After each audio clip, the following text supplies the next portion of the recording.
welcome. This is Sunrise. I'm Ayo Makinde. I hope you've had a very splendid week.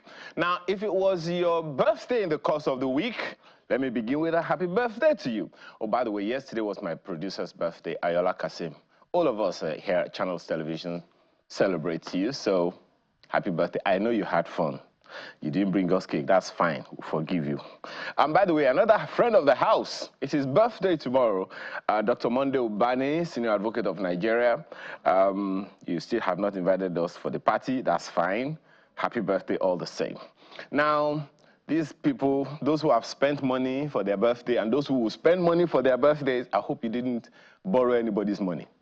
Because the information available to us is that the federal government wants to borrow another $21 million or billion dollars to for some critical infrastructure.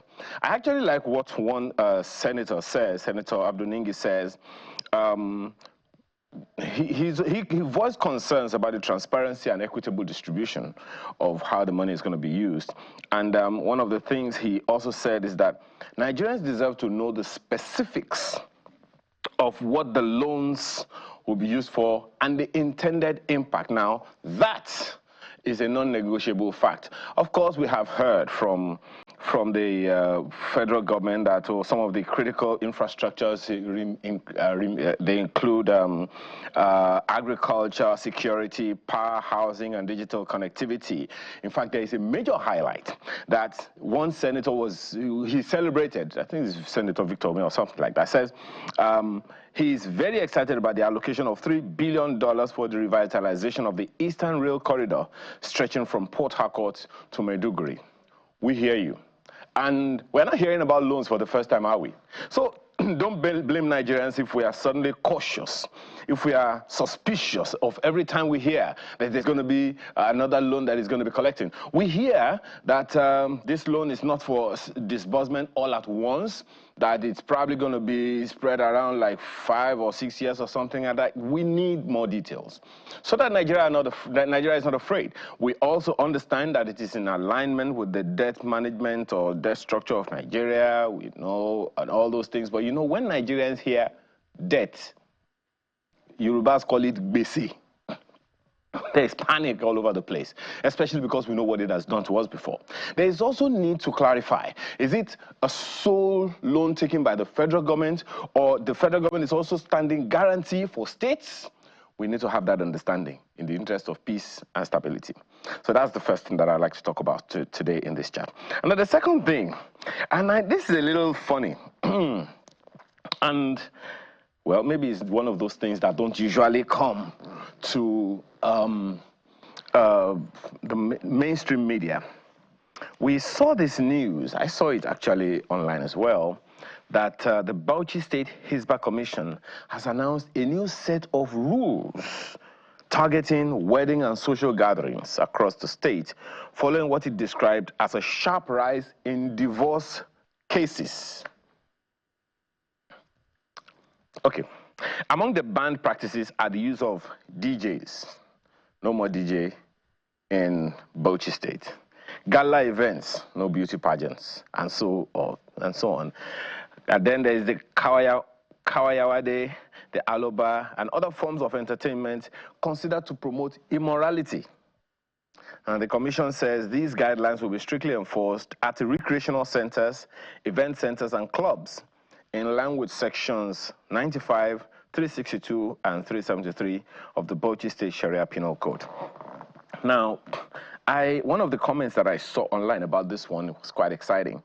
He said, and I think it's someone from the Northern Extraction, says, if you live in Bauchi State, you will understand why the state government of Bauchi would say that. Absolutely fabulous argument for that, and no one can argue it because he who feels it knows it, and they have good reason to do whatever they want to do. However, I have looked at that Bauchi State Penal Code, and sincerely, all of the things in those quoted segments of the law, I do not see where it says DJs, gala events, and all of that can be banned. So perhaps the Bauchi State government needs to provide some more clarity so people have an understanding of what exactly the issues are, because there is no doubt about it. Every state has the right to do what they need to do to protect their people and insulate the society. Absolutely. But then there's also the place of clarity. There's also a need for us to give people an understanding of what the issues really are at any given point in time. So I think that's one of the things that I would advocate that the Bauchi state government would give attention to. And then there's this information that I saw of, which was something said by Alhaji Aliko Dangote. He was actually speaking at what they call a Global Commodity Insights Conference on West Africa. Now, this meeting was organized by the NMDPRA in association with S&P Global Commodities Insights, the event held in Abuja. Now, what he said at that meeting was, in terms of port charges, it is currently more expensive to load a domestic cargo of petroleum products from the Dangote refinery, as customers pay both at the point of loading and at the point of discharge. But when they load from Lomé, which competes with Dangote refineries, they pay only at the point of discharge. Now, what that means is that there is a likelihood of fuel within Nigeria being more expensive for Nigerians than the ones that are imported. I want to believe that there is some need for some clarity. There will be divided opinions, of course. Those who are in the energy sector would, particularly those who are in the petroleum sector, would definitely have some back and forth here and there. But if that is true, this morning I'm only asking questions. Is it true? This thing validates what Dr.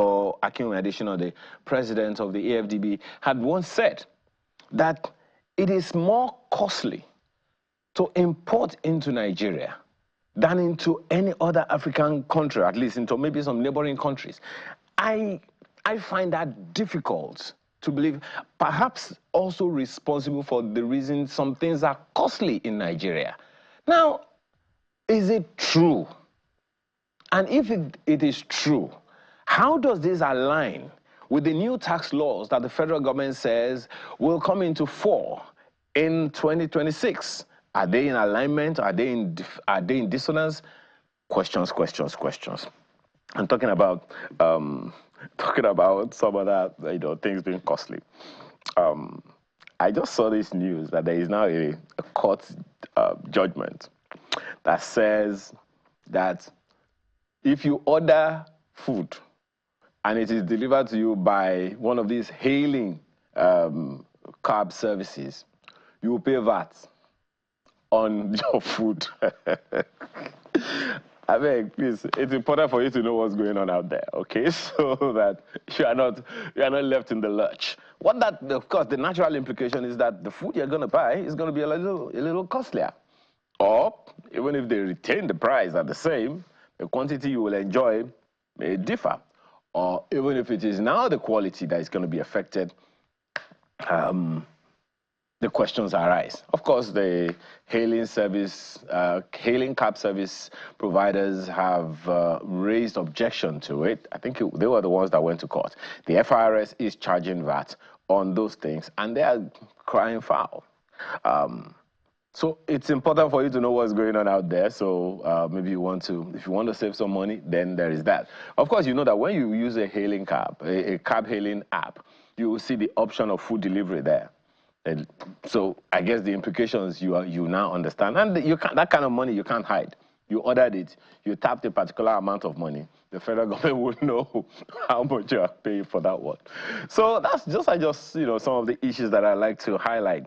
But there are a number of other concerning issues that we'll be discussing this morning, and we'll be starting our conversation today with the true cost of electricity. That's the number one item on our agenda this morning, and it's at the back of that conversation that Enugu State Disco started. Then we'll be having a conversation around a call for national healthcare facility regulation. What's all of that about? We'll find out in time.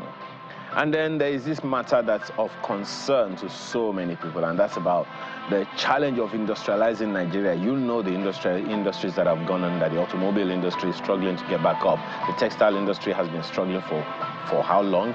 And we also know, everyone who is aware knows, that the agricultural sector is seriously struggling and striving to get out of its lurch. All of these issues we'll bring to you.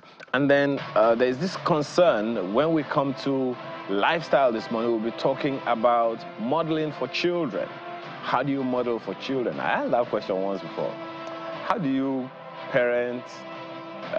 How do parents who need parenting parent others? You'll find out about that one in the course of time. And our artist of the week this morning, let's just say he's a he. We use a lot of language this morning. We're going to be having someone, should I call him imported? You'll find out later on. In the meantime, do me one favor. Do yourself a favor. Yeah. Yeah. Your cup of cocoa. Or if you prefer cocoa, that one usually comes in a bowl. We'll be right back. Lights up, bills up. That's the silent lament in many Nigerian homes today. Electricity is one of those things we don't often appreciate fully until the power goes out or the bill comes in. But recently, the Enugu State Disco took a bold step. Its electricity regulatory slashed the band A from 209 to 160 naira per kilowatt hour, citing a fresh audit and a commitment to affordability. Now, that decision sparked debate. The federal regulator, NERC, pushed back hard, saying states can't independently reduce the price or power that comes from the national grid. But Enugu insists it is within its right, especially under the new Electricity Act. Now, states like Lagos, Ondo, and Plateau are watching closely. Some are considering their own reforms as well, and others are weighing the risks. So this morning we're asking just one question. What is the real cost of electricity? And more importantly, who gets to decide what you pay? Is it a win for the people or a threat to the already fragile power sector? This morning, three gentlemen join us to have this conversation. Abubakar Umar is a power sector analyst. He joins us here. Thank you so much for joining us. Thank you so much. Good morning. We also have Ayodele Oni, who is a partner at Bloomfield Law Practice. He's an energy lawyer and analyst. We appreciate your time. Good morning. Thank you very much for having me. Yes, and we'll be joined later on by Dr. Sam Amadi, who is a former chairman of the Nigerian Electricity Regulatory Commission. So, gentlemen, again, thank you for being here. Mr. Omar, let me begin with you. One of the concerns I've always had about the federal regulator and state regulatory agencies is there would be conflicts. Is it already starting? I will not say yes.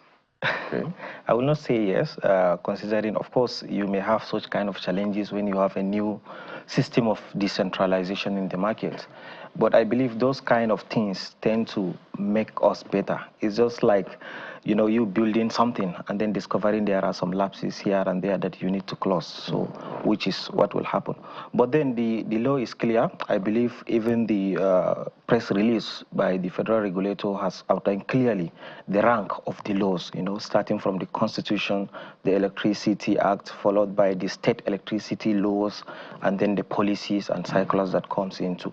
So the issue is that there are laws or there are policies that each particular regulator is supposed to abide by. So, and then the law is clear, but as you know, however perfect a law is, people will disagree. And at the end of the day, you may end up in, you know, litigation environment. But this is something that we want to avoid.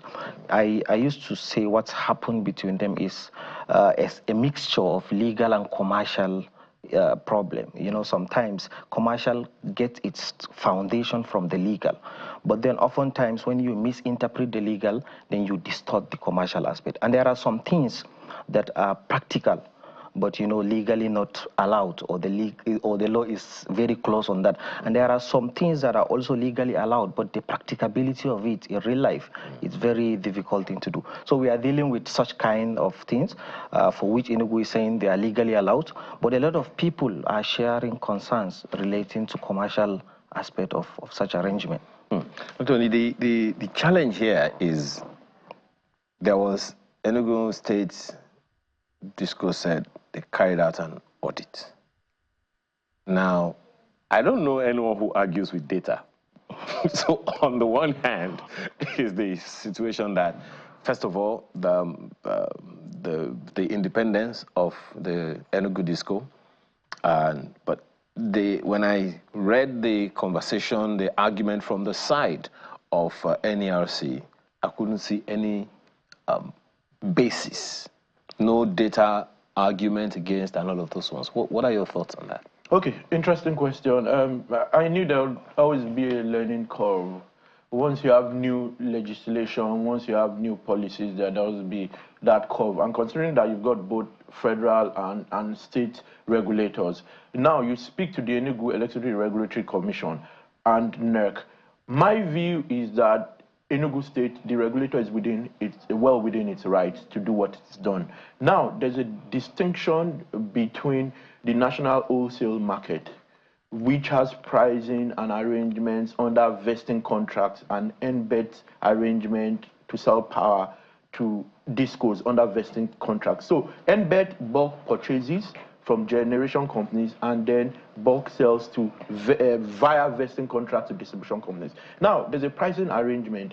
It's about 112 naira, but there's a 60-70% subsidy that the federal government has agreed to. Now, I think it's well within the powers of the federal government to determine that it wants to pay subsidy.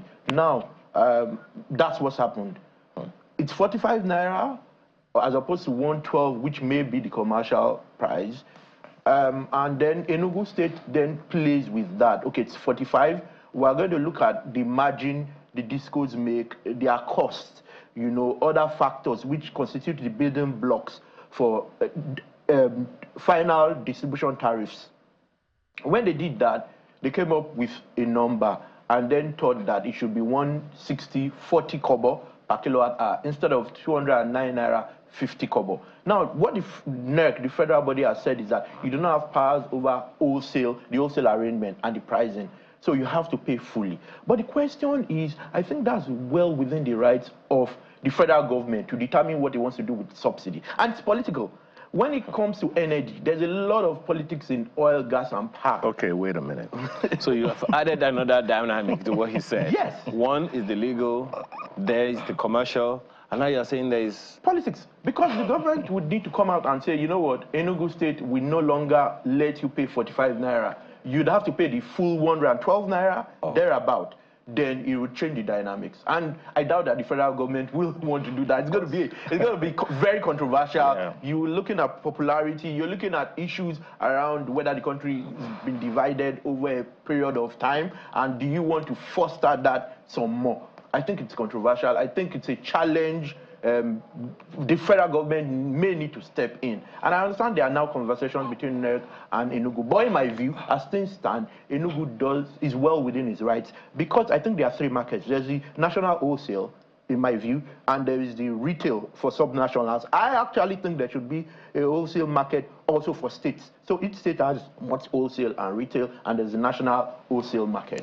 So federal determines that.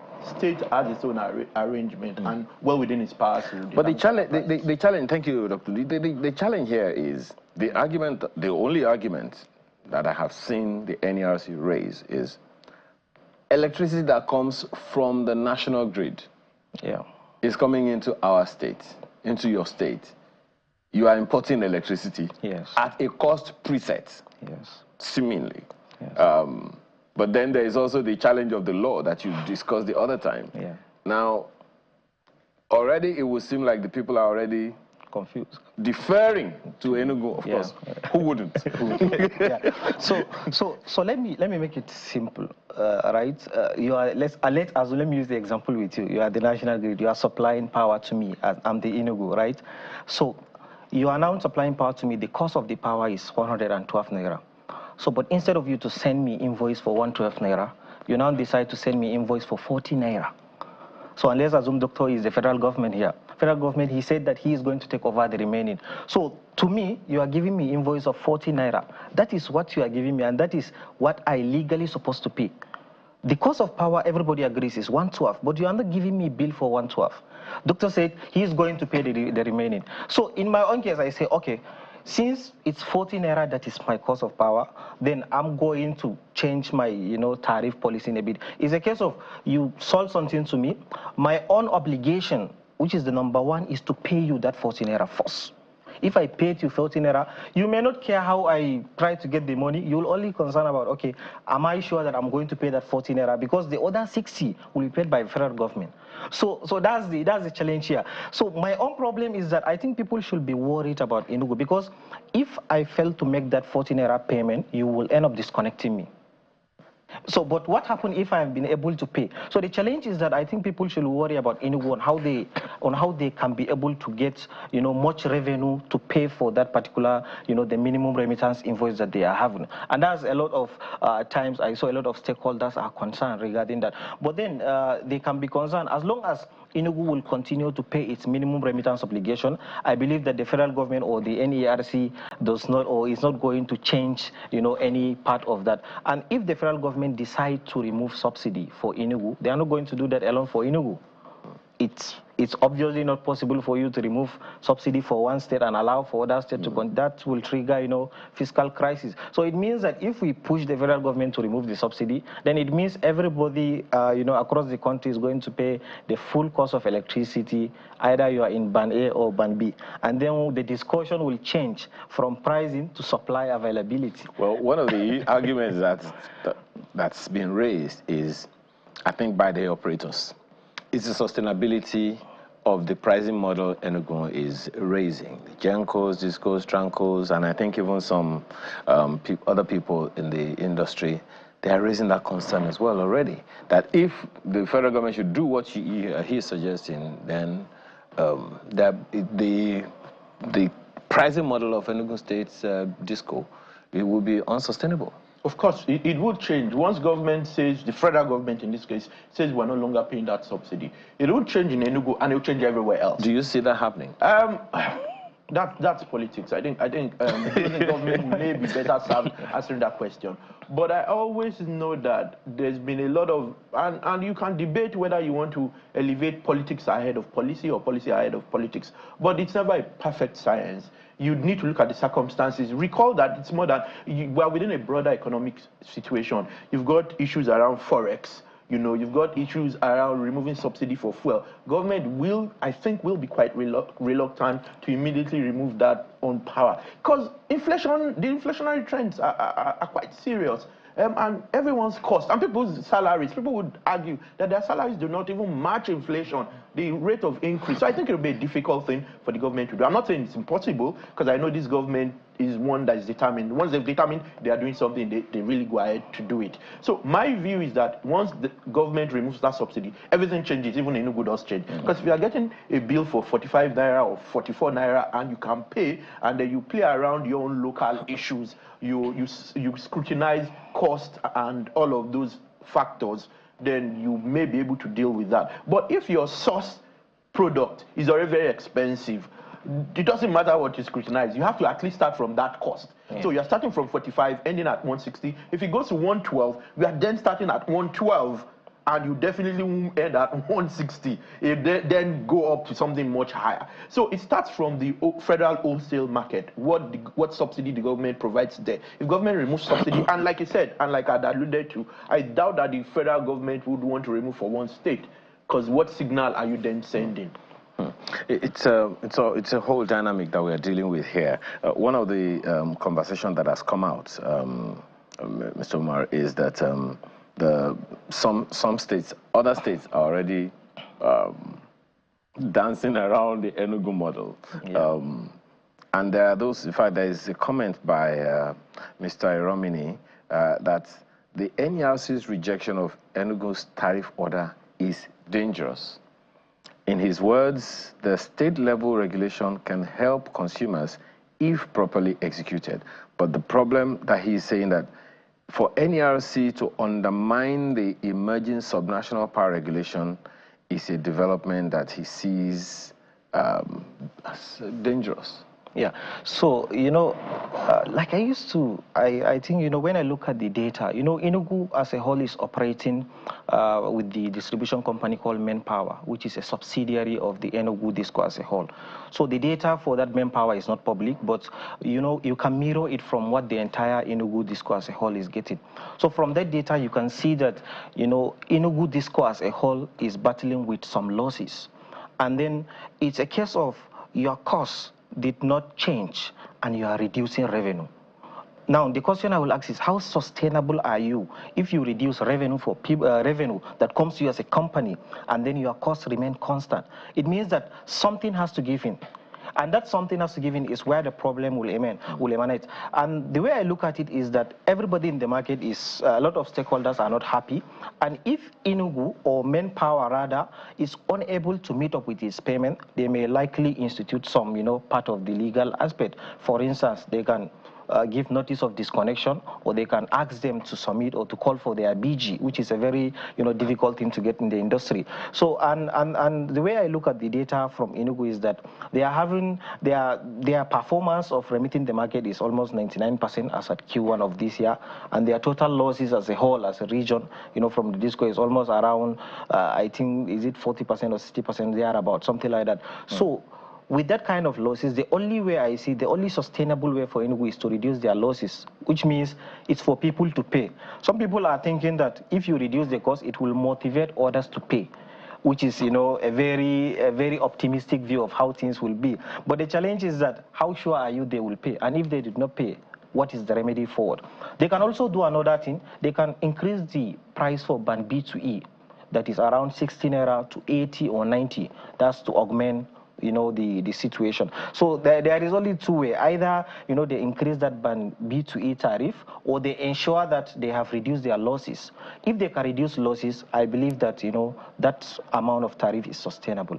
And then to the investors, a lot of people are looking for a way to invest into the state electricity market. So it's sending a different kind of confusion to them.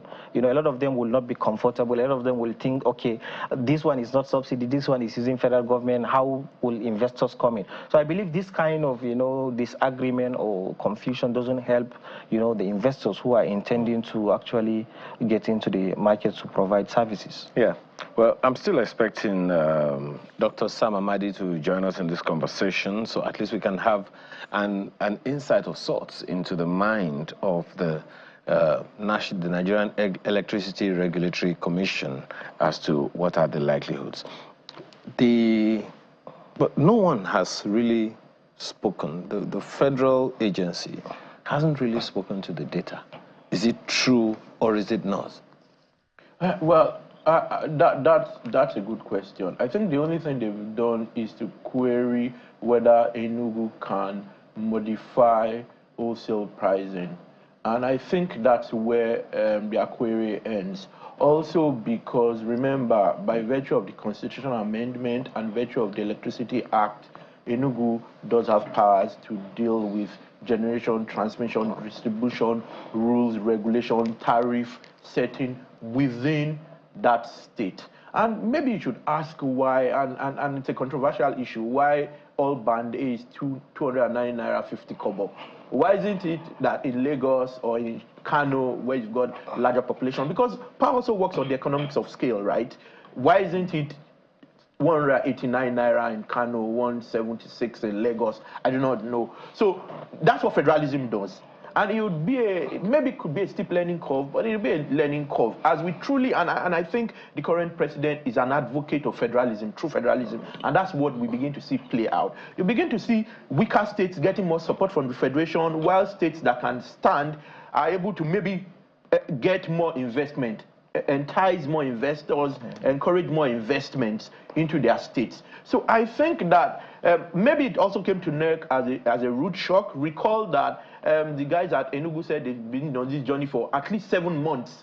The Enugu, the main power disco guys submitted the data they required on the 31st, and they then scrutinized that data. They went around checking whether they had lifeline consumers that were doing 4 naira per kilowatt hour and which didn't exceed 50 kilowatt hours a month.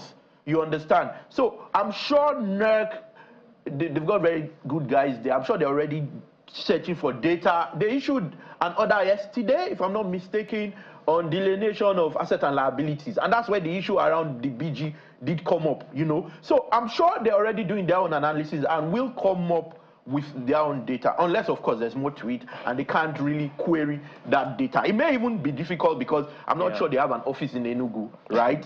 But it is what it is, as long as Enugu can pay its bills. For me, the knotty issue is around the wholesale pricing, power pricing or tariff arrangement. If you remove subsidy, then things change. Can you remove subsidy? That's the federal government for Enugu alone or for every state that's taken over. Now, query also. A state like, I think, Ondo has passed its own order around tariffs and has retained what we currently have. Would you then say, I want to remove for only Enugu because it's reduced and leave for Ondo? I think 10 or 11 states, Ondo, Edo, Ekiti, Oyo, Ogun, Lagos, this Enugu, Abia, about 10 states have already taken over pursuant to Section 230 of the Electricity Act. So are you then going to say, is federal government going to say, well, for Enugu State, I'm removing that subsidy. You have to pay full price for the wholesale, to embed for the wholesale power, right? And then for Ondo and Ekiti, who've also set their tariff arrangement and are retaining what currently exists, will leave for them. It'll be difficult. It'll be difficult. It'll become an issue, would go to court, and it'll become political, and people will begin to say certain things. It will take an ethnic coloration, it will take all sorts. So my view is that NERC may struggle with this, but I know that they've got smart guys and they'll find a way around. And I think that order yesterday was also a reaction to that tariff setting. That's the way I see it. One of the issues that one would also be arguing now is when will states themselves begin to generate the electricity that they will transmit and distribute? I think that's a very interesting conversation. You know, somebody used to say state wants to regulate, but they don't want to take up the entire responsibility, you know, across the value chain. Maybe because it's costly. It's very costly. when you look at the electricity, you know, investment amount that you require to do something, and when you look at their allocation, their IGR with their FAC, you realize that if you are going to invest reasonably in electricity, it will consume more than half of your, you know, federal allocation. And that's the reason why a lot of states are focusing more on the distribution. The generation is very expensive, and then the transmission is also a no-go area for them, although this has not been decentralized, is the grid itself. So the issue is, I see only states like Lagos, maybe Port Harcourt, and maybe FCT have the you know, financial muscles to engage in that. Other states, maybe those in the northern part of the country, are, you know, trying to use other means of generation, which is, you know, a bit cheaper. And then thanks to the REA too, we have seen, you know, some of their activities across different rural areas. But investing in generation is a very, very expensive venture, and investors are looking forward to do that in the state electricity market. But you know, with this kind of things and lack of clarity and confusion, disagreement, it will make the investors to pause and assess what is the situation. Particularly this Enugu issue is going to, you know, unravel a lot of things. And that's why you say, let us allow like 3 months to see. If Enugu has been able to ensure that they can pay, you know, their legally allowed invoices, then it raises a case of competence among the distribution companies. It means go and solve your problem. Because the thing about electricity is, if everybody is going to pay, it reduces the price. As what doctor said, it's an economies of scale thing.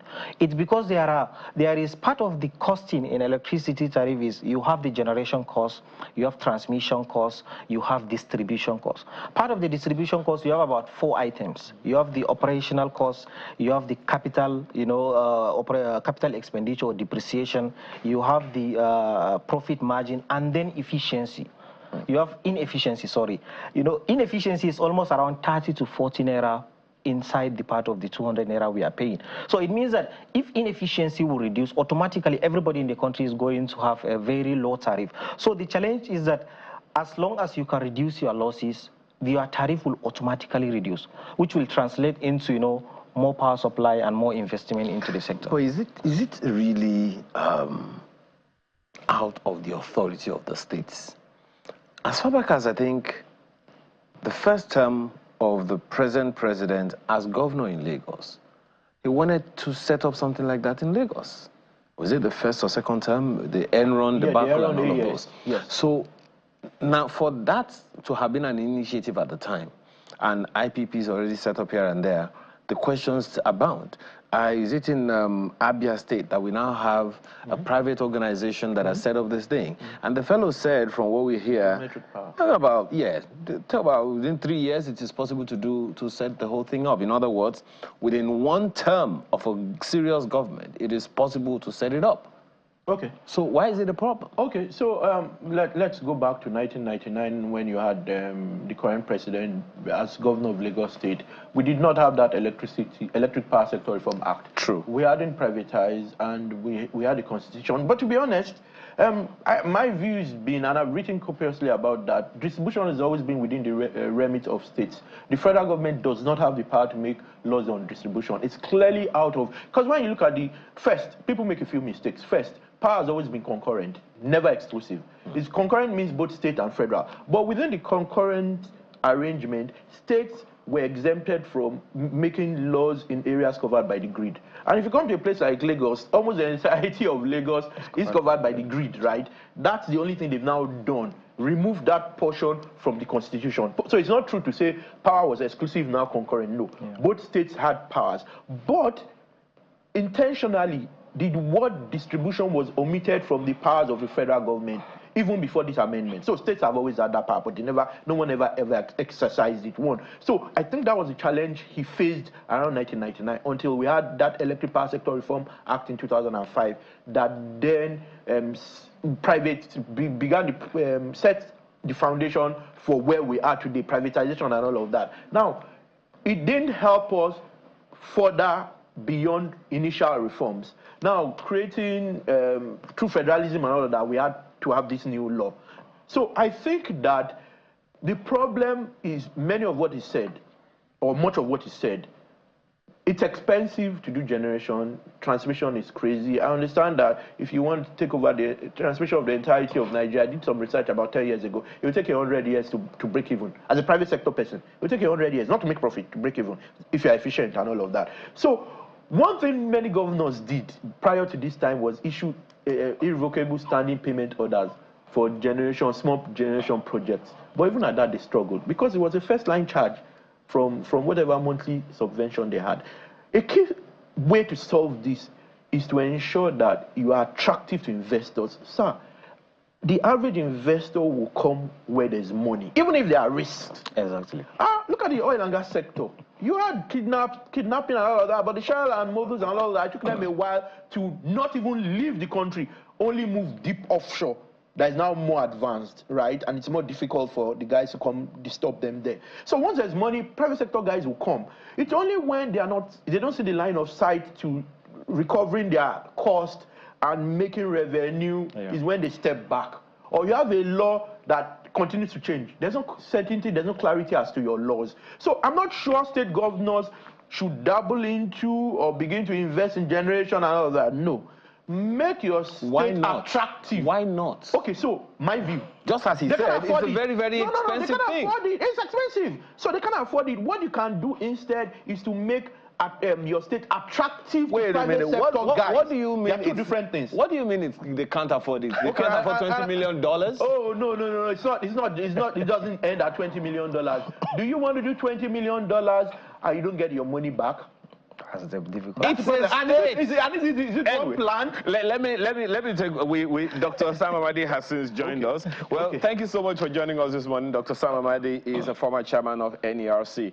We appreciate your time this morning. Well, I'm sure you are familiar with this whole conversation about the Enugu State and the NERC having this what we'll call a tiff. It's not yet a fisticuff yet. What are your thoughts on the pushback of the NERC about the Enugu Disco's decision to review its electricity costs lower? Well, I think this is perhaps avoidable crisis, first point. when the Electricity Act was enacted, there were a few public hearings by the House and, of course, Ministry. And I made a point clear that they need to chart the path carefully. First, of course, states want to have the ability to have their own network and manage it, which probably is a right thing. But again, two things. If you look at the US, for example, and elsewhere, there's a federal regulation of interstate trading, which is okay, whether it's gas or electricity. And the states manage their local, which is mostly distribution and retail. Now, what happened? They say, okay, once you enact a law, a regulatory law, and set up a commission, you apply to NEC, NEC has to give you. So NEC has given about 9 or so states, and Enugu was one of the foremost. Now, let me tell you the truth. The fact that Enugu Enugu Regulatory Commission is perhaps the most resourced in terms of technical capacity, because I've also worked for Edo, looked at Niger, helping Abia now, and other states. So what's happening is that, first, they just said, they went to the Enugu discourse, now main power, and said, give us your distribution cost. Now, we know that the pricing of electricity has 3 components. There is the wholesale, which is generation, which is based on PPA, power purchase agreement, between the DISCO and the GENCOs and bulk trader, or the now vested to the DISCOs, depending on what it is. Okay. Now, Enugu did not alter that. Enugu says we kept, because that's a contract. The one about transmission, of course, Enugu can't control that.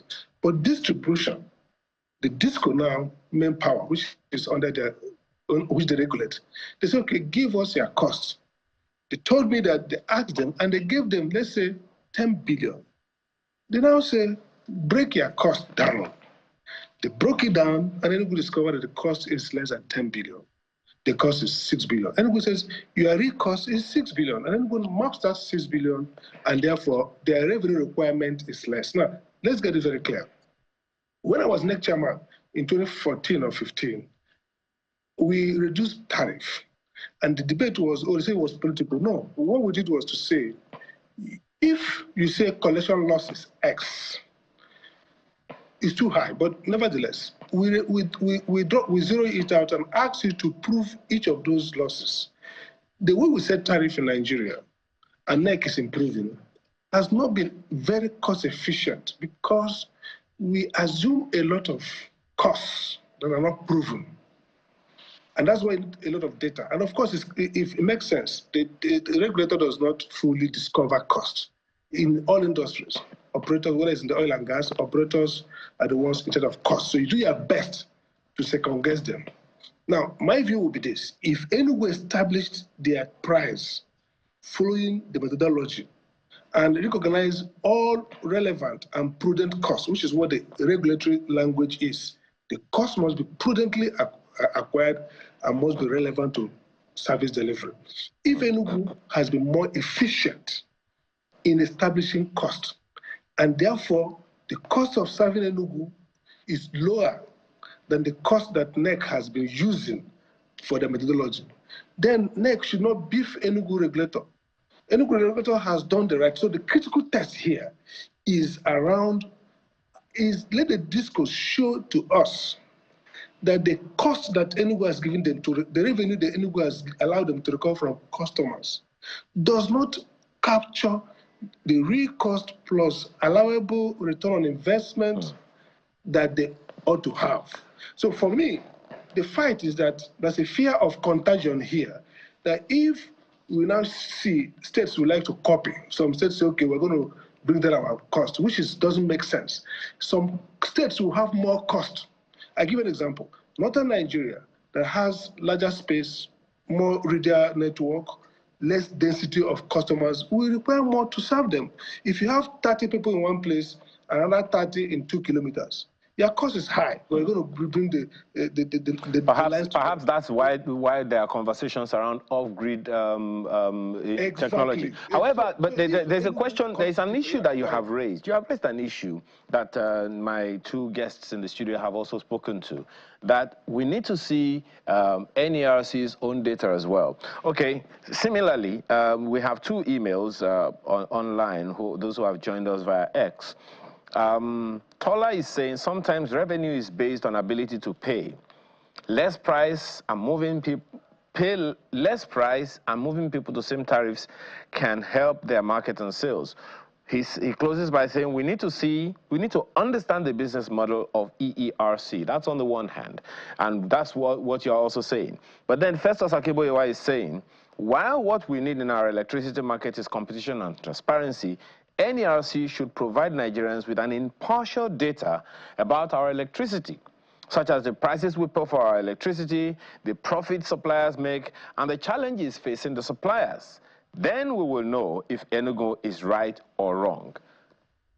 Yeah, just to add a point there, you see, there are two things here. Tariff is both a science and art. As a science, you follow your formula, okay? But as an art, you can now say affordability. That's the issue I'm talking about. So government policy can say, yes, the price should be 20 naira per kilowatt hour today. But can we sculpt the tariff in a way that you under-recover today and recover more tomorrow? That's why you see deferred payment. It's all over the world. Now, the key point here is that the federal government will be right to say if Enugu is free riding on a subsidy element, which is not their own subsidy, then it's fiscally irresponsible. The federal government can pull it back. Because if you say you are now a national market, it's your own responsibility. You can't outsource risk to federal government. Okay. So I will like the minister to sit together with all these people and say, let's dimension this. So if you're going to take advantage of a subsidy and then you say a tariff is low, then that's a risk. Now, Dr. Madi, I asked this question of the two guests in the studio and they don't want to swim.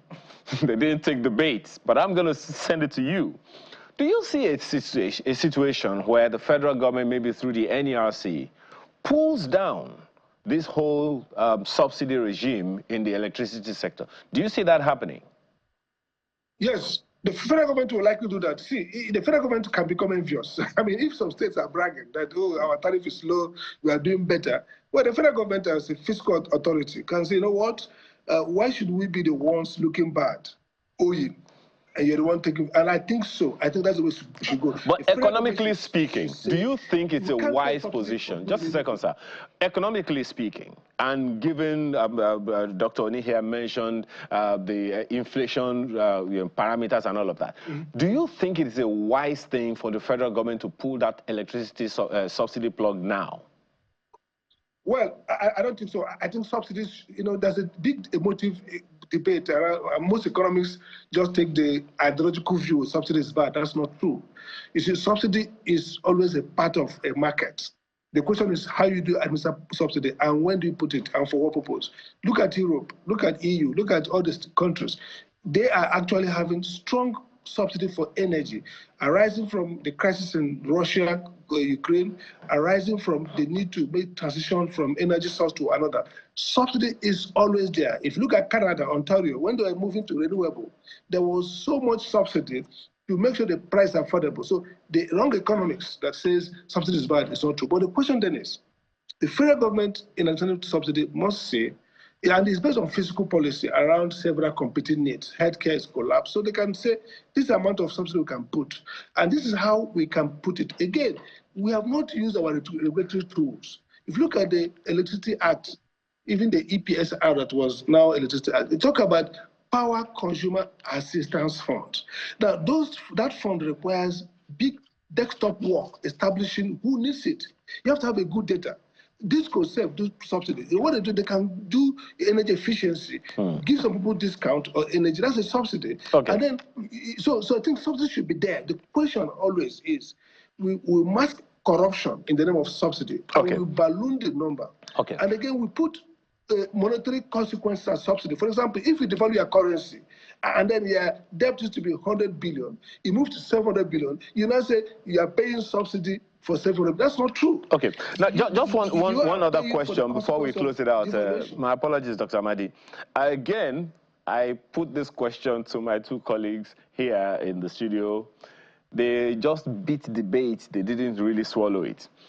Yeah. Is it, I mean, since states now control their own, they regulate the electricity distribution within their terrain and all of that, is it out of place to expect the states themselves to generate the electricity that they want to regulate? Dr. Oni says the states cannot afford it. Do you agree with him? No, they can't afford it. They definitely can't afford it. See, I mean, let's not forget that some states like Lagos, I licensed Lagos, they have their small power they are using for their secretariats and all that. You look at Rivers. Rivers had the River IPP, which they now sold to Ewing. Look at Akwa Ibom. Akwa Ibom has about 300 to 400 megawatts that was on the grid, or some part of it, the grid. Even the former governor of Akwa Ibom, I think Atauso, was planned to be the part. There's no reason why the state can't build either off-grid, on-grid, restricted grid, embedded generation, distributed generation, power plant. They can. And again, it's not the states putting all their money. The states can work with private sector. In fact, you can't have the electricity market if you are still relying on the federal GENCOs. Because these GENCOs, once this market is unbundled as it's going now, these GENCOs will be free to transact on where they say their power. Okay. And so for this to make sense, states must have the capacity to embed more power in their market. Thank you so much, Dr. Abadi. I think now that they know, that Nigerians are expecting them to do that. Well, let me quickly take your closing comments, Dr. Oni. He's made a few important points. I'm of the view that there's an important part, something we're all living out. The Power Consumer Assistance Fund. I think the law as it is says that there should be no subsidy, generally speaking, unless you want to go the route of the Power Consumer Assistance Fund. And I'm not sure anyone is doing that yet. Okay. 1, 2, I still am of the view that states have competing needs. What they can do is maybe work with private sector, but not states setting up those power plants owned by Lagos State. What are they doing? There haven't been issues with them. At some point, they stopped and they started buying diesel again. Okay. So I think that everyone needs to work together across states and the federal government and determine what works best. Okay. Mr. Omar. Yeah, 3 things summary. 1, the generation cost is, the generation investment is too high. State cannot afford it, at least not now. 2, the issue of subsidy. I believe that this government is waiting for its metering initiative to complete, because by the time they have that metering complete, which will take long, they may likely remove that subsidy. And the last one is that if subsidy is removed today, the biggest losers are the Yola Disco and the biggest winners are Ikeja and Eco Disco, because they will charge low, while the Yola Disco is going to charge high because of inefficiency. Okay. I guess the problem remains.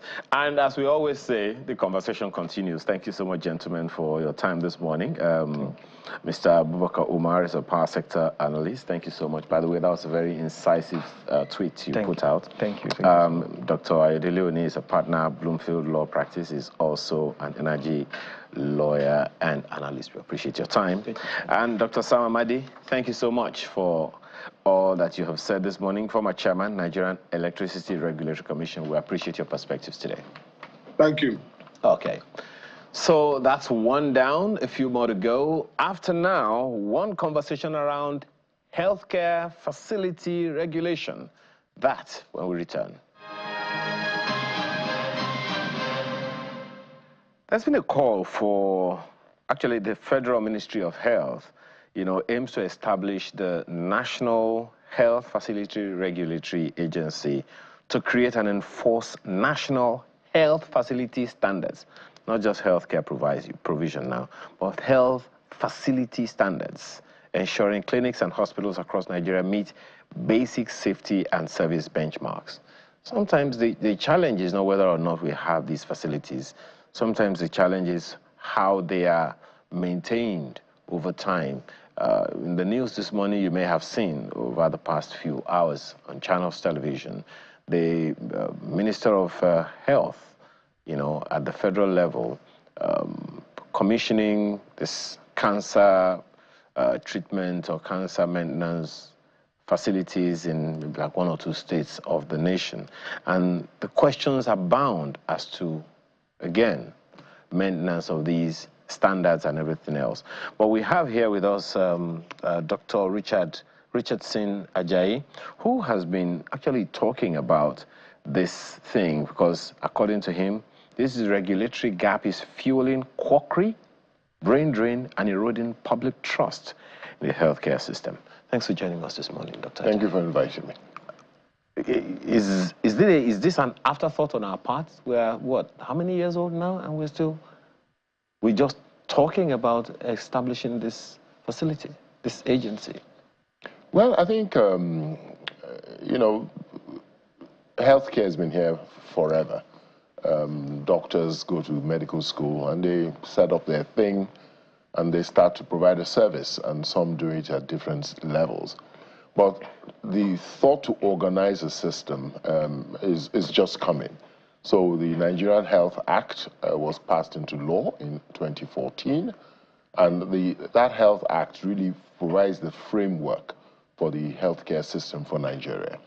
In that act, one of the key clauses is the need for every healthcare facility to have a certificate of standards to be sure that you are meeting the needs of the populace.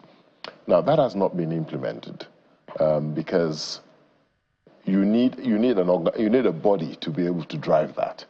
The same Health Act states that tertiary health institutions in Nigeria will be managed by a national body, Tertiary Health Institution Standards Committee, but non-tertiary healthcare facilities are to be managed by the State Ministry of Health. Now, that brings a challenge because that requires resources. Now, 2 states, which is Lagos State and Yobe State, Lagos State has set up HEFAMA, Yobe State has set up YOFIMA, the only 2 states that are really focused on bringing those agencies to bear to say, listen, let's organize the health facilities in our states. So the objective of the federal ministry by setting up Nigeria Health Facility Regulation Agency is to have a national framework. And I have the privilege of chairing the committee that was tasked to birth this committee. And what we are looking at is, you know, having a national body that supports the states in developing their states' regulatory framework. At least we'll have a national standards that all states can refer to. Because you see, what currently happens is that a doctor qualifies as a, you know, you get your qualification as a doctor. To practice. To practice. But you can practice anywhere you decide. So you can rent a house, you can rent a flat, you can say this is a hospital. And in order to maximize your earnings, you start doing more than perhaps you should. Okay. I mean, I work in the fertility field, the Bridge Clinic, and what we've seen is because the demand for fertility services is such that everybody is setting up IVF clinics. Okay. However, there is, of course, you are not unaware of the opposition to this initiative. Johisu, for instance, has publicly rejected the plan, and they have called for the immediate suspension. According to them, the initiative violates the 2024 MOU with government, and it contradicts the National Health Act of 2014. The Pharmaceutical Society of Nigeria has also raised concerns that the agency would undermine the independent authority of the Pharmacy Council of Nigeria. How are you taking these on board? Well, I don't see how it would infringe on the Pharmaceutical Society. I mean, the Pharmaceutical Society regulates pharmacies, pharmacists, and pharmacies. What we're talking about is the health facilities where you have 1 or more registered medical practitioners who are providing a service. Now, the way we've set up, looking at setting up NEFRA, is not to infringe on any established structures, but to actually support established structures. So I think the pharmacies, Johesu, everybody has a vested interest in protecting their own interests, and we can understand that. But the important thing is that the nation, this is the missing jigsaw, missing piece in the healthcare jigsaw of Nigeria. We all know how the banking industry has been transformed with regulation, as has telecoms, as has pensions, as has insurance. So without this regulatory oversight, we will continue with the challenges of healthcare. I mean, why do we have brain drain? Brain drain, one of the reasons is we don't have a national structure for remuneration and compensation for doctors. Every facility does what it likes. But with the Health Facility Regulation Agency, we can define what that should be. And not every doctor should have a hospital, because we can also drive collaboration. Because what we see, what we need in terms of hospitals are investment vehicles where you can drive collaboration and have 40, 50 doctors working in the same hospital. Then that hospital is robust enough to be able to generate the kind of revenue that it needs to generate to provide sustainable income for everybody working there. So I really believe we need to work together. Yes, I'm aware of what Johesu and the Pharmaceutical Council have said, but I think they're looking at it from a very narrow perspective. What is necessary is this oversight, and we can't change healthcare. Even look at National Health Insurance Scheme, the struggles we're having in terms of having insurance penetration. I believe one of the problems is that we don't know how much healthcare costs to deliver. Perhaps maybe it's a challenge of available information. For instance, one of the pushback that Johesu and PSN are having, in fact, there's also another association, the Assembly of Healthcare Professionals, saying that they believe that strengthening current frameworks under the National Health Act of 2014 might be a safer, more collaborative path. Yeah, I mean, I agree with them, but how? What is the structure that is going to do that? That is why you need a National Healthcare Facility Regulation Agency, because that agency is that structure. Yeah, everybody can collaborate. I think NEFRA is not trying to use up the rights of any established agencies, but we just know this is what is missing in healthcare today. You see, a doctor is regulated by the Medical and Dental Council, and they do a fantastic job in licensing doctors. But there's nobody that licenses facilities across the country. So that licensed doctor, how do you know that the infrastructure that he has deployed is adequate enough to provide effective care, to provide safe care for patients, to provide responsiveness to the patients? So this is focusing on the patients, not on the professions, because there's nobody that we need to say, if you're going to say you're doing renal transplants, then you need to have this level of infrastructure to do your renal transplants, and we need to know that these kind of outcomes are being generated. Otherwise, we're not protecting the patients. Similarly, there are many people that are providing services that, if you look at outcomes, they really should not be providing those services. So it's all about the level of infrastructure you deploy, your quality management systems, how you train your staff.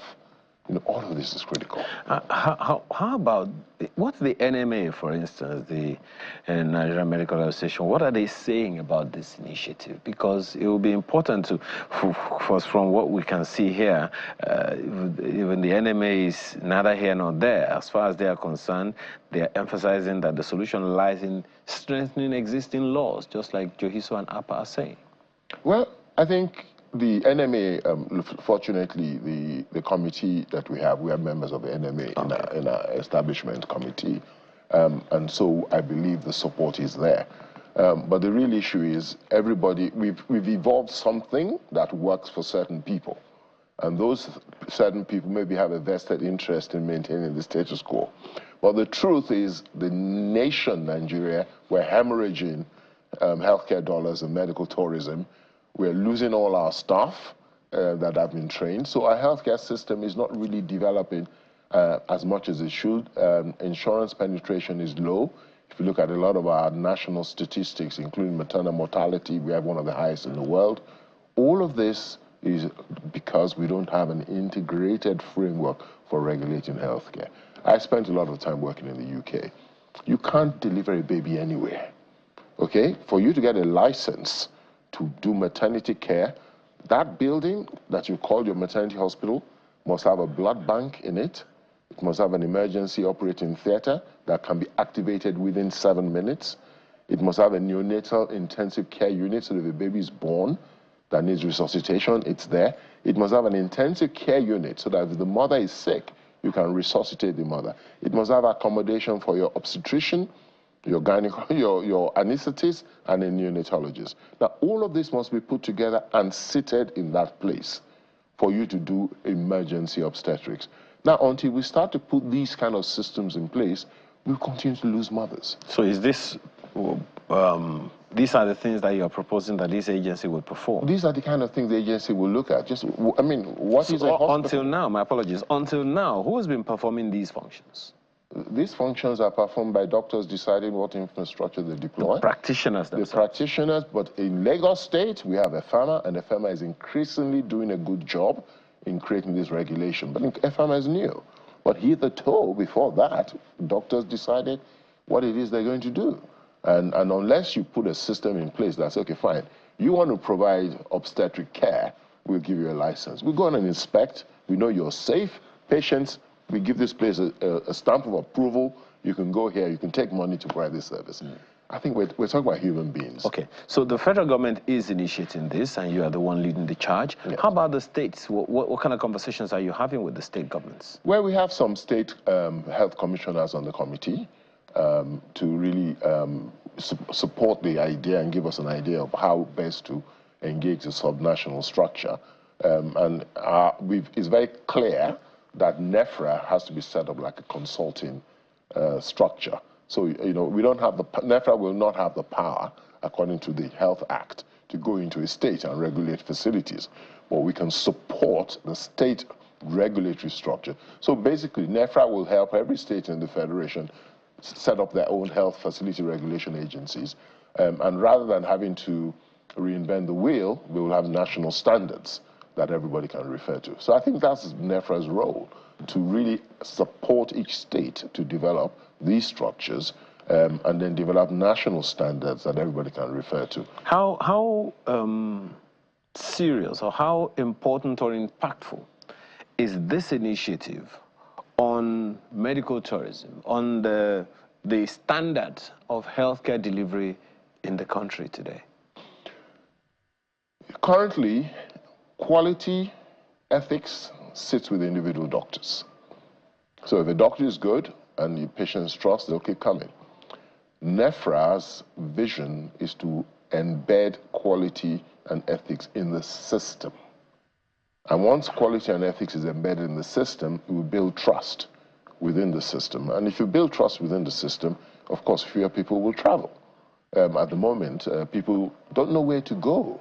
There's no reference point beyond word of mouth recommendation. So I've been to this doctor, he's good. But what is the definition of his good? His good is not his patience, it's not his ability to smile at you. It depends on his outcomes. And if nobody's measuring his outcomes, I mean, when I came back to Nigeria, there were people doing, I'm an infertility guy. There are people doing IVF. And when you hear what patients are going through, the man is very popular, patients love him, but he's cheating patients because he's not actually providing the service. But they love him because he's a nice guy. But that's not healthcare. There's an asymmetry of information between the doctor and the patient. Patients more or less don't know what they're buying. But if you have a system that codifies this, which inspects the doctors occasionally, ensures they've deployed the right facilities for the services that they've provided, check their outcomes, and give the patients that assurance that this system is working, then you're going to build trust. Fewer people will travel, and we start to develop our healthcare infrastructure in Nigeria. Now, we have to also find a way to build that trust among healthcare service providers across the spectrum. Because if an association of healthcare professionals are having a pushback, Johesu is having a pushback, then that begs the question of whether or not they themselves understand the need. Yes, I think that's one of the key elements of our setup is stakeholder engagement. there's a need to really sit in the same room with Joyesu and everybody, the Pharmaceutical Council, and really reassure everyone that we're all on the same side. And that side is making sure we provide a secure infrastructure to provide healthcare for Nigerians.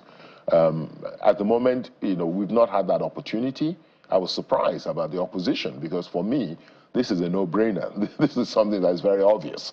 But once we started getting these letters on opposition, it was important that we have to engage all stakeholders so that we all understand that we're all on the same side. So, for how long has this your committee been working? Oh, we had our initial mandate was for 6 months. At the end of the 6 months, we had to submit our report to the ministry, including started the process of getting a bill passed for NEFRA. And I'm pleased to say the bill has had its first reading in the House. But it's a long journey. But I think the objective of this kind of engagement is sensitization, allowing people to understand that this is important and it's not something that there are no vested interests. All we want to do is make sure healthcare works for Nigeria. Okay. And that's an important thing, yeah. Now, you earlier said that, one of the things that you said was that as far as you're concerned, we should find a way to push against quackery. You said this regulatory gap of healthcare facilities is fueling quackery, brain drain, and it is eroding public trust in the healthcare system. Speak to the quackery part that you talked about. Is there any data, even if it is speculative data, about the level of quackery as a result of this gap? I think it's difficult to give you data, but I think there are many anecdotes where you have healthcare facilities providing services where people are not licensed. Where not only are they not licensed, you don't have the equipment to provide the service that you're taking money from patients for. So that's all quackery. And unfortunately, the anecdotes are all over. There are many, many cases of stories that's going on. So we have to define what a hospital is in Nigeria. We don't have that current definition. By that, I mean a hospital is not where you take patients or where a doctor lives. A hospital must deploy a certain level of infrastructure. For example, there are some hospitals where there are daycare services, which must be different from a place where patients can spend 24 hours. The amount of infrastructure and investments must differ. There's a need to look at, in the banks, for example, we know how serious our banks are now. They increase the share capital. We need to have that kind of consideration in healthcare as well. Before you get a license for a hospital, there's a certain kind of infrastructure you must deploy. And I must make a very big distinction that we must differentiate a hospital from a doctor's practice. A doctor can do what he likes in terms of seeing patients safely because it's consultation. Doesn't need much infrastructure. But when you're starting to operate on patients, when you're starting to do more sophisticated equipment, then we have to have a definition for the facility that you can do that in, and that is where the conversation really begins. Is there a chance that this agency, this initiative is being resisted because it's likely to inform the shutting down of some facilities? Absolutely. I think that's part of the concern, but then we have to drive collaboration. The fact that we shut down some facilities doesn't mean you're going to be out of pocket. Is how do we coalesce everything? I mean, I'm driving here to to channels this morning. I drove down the road when we came up the expressway. I was surprised among the hospitals on that road, the diagnostic centers. I think it's a highly populated area. But why are they hospitals? What equipment do they have? Well, that's what it's all about. Maybe you need one hospital in this area where all the doctors with their individual hospital all work together. And then they can all put money and make sure they have all the right infrastructure. Okay. So I think that's a big issue, and I think thank you for raising that point. But another thing is, because I asked the other time who's been doing all this work, and he says the doctors. So perhaps, there's also that suggestion that's been coming from several quarters, Johisu, APA, and the rest of them, including the PCN, talking about strengthening existing bodies like the Medical and Dental Council, the PCN, NAFDAC, and maybe some state health ministries without creating a new agency. What would that be like? Well, I think I understand where they come. There are actually a lot of regulatory structures in healthcare. Which you mentioned some of them. I mean, there's the Medical and Dental Council, there's the Midwifery Council, there's NAFDAC, there's the Standards Organization of Nigeria looking at equipment. Now, all of these are focused on the professions, apart from maybe NAFDAC, which is not looking at drugs. But nobody is protecting the patient, okay? Nobody is saying, you know, what do the patients need? The Nigerian Bill of Rights is out there to do that. But patients receive service through facilities. So there's no regulatory structure that defines healthcare facilities in Nigeria. So we believe that this agency, once it's formed, will be an integrator of all the different regulatory areas. Okay. Now, not trying to infringe or usurp the rights of any existing structures, but actually coordinating the activity and looking at the patient and say, listen, are we providing safe, effective, responsive care to our patients? Okay. Please decrypt healthcare facility. When you say healthcare facility, are you just talking about the building? When you decrypt it so that at least maybe that will also help people understand what you're talking about. A healthcare facility is a building where 2 or more registered healthcare providers work. Now, you have some facilities that are designed for daycare. You have some facilities that are designed for overnight care. You have some facilities that are designed to do operations of different levels. So all of this will need to be defined and codified and say, you know, this is a primary care clinic. This is the level of equipment they must have. This is a hospital that can do operations. The theater must look like this. The beds must look like this. The corridors must be this wide. You must have a lift to take patients up. There are hospitals today where renowned hospitals where patients are operated on downstairs and they haul them upstairs on a stretcher. That's not allowed in 2025. Because and then if you're going to have a lift, you must have the power infrastructure to maintain your lift. Okay? Now, all of this is not our investment vehicles.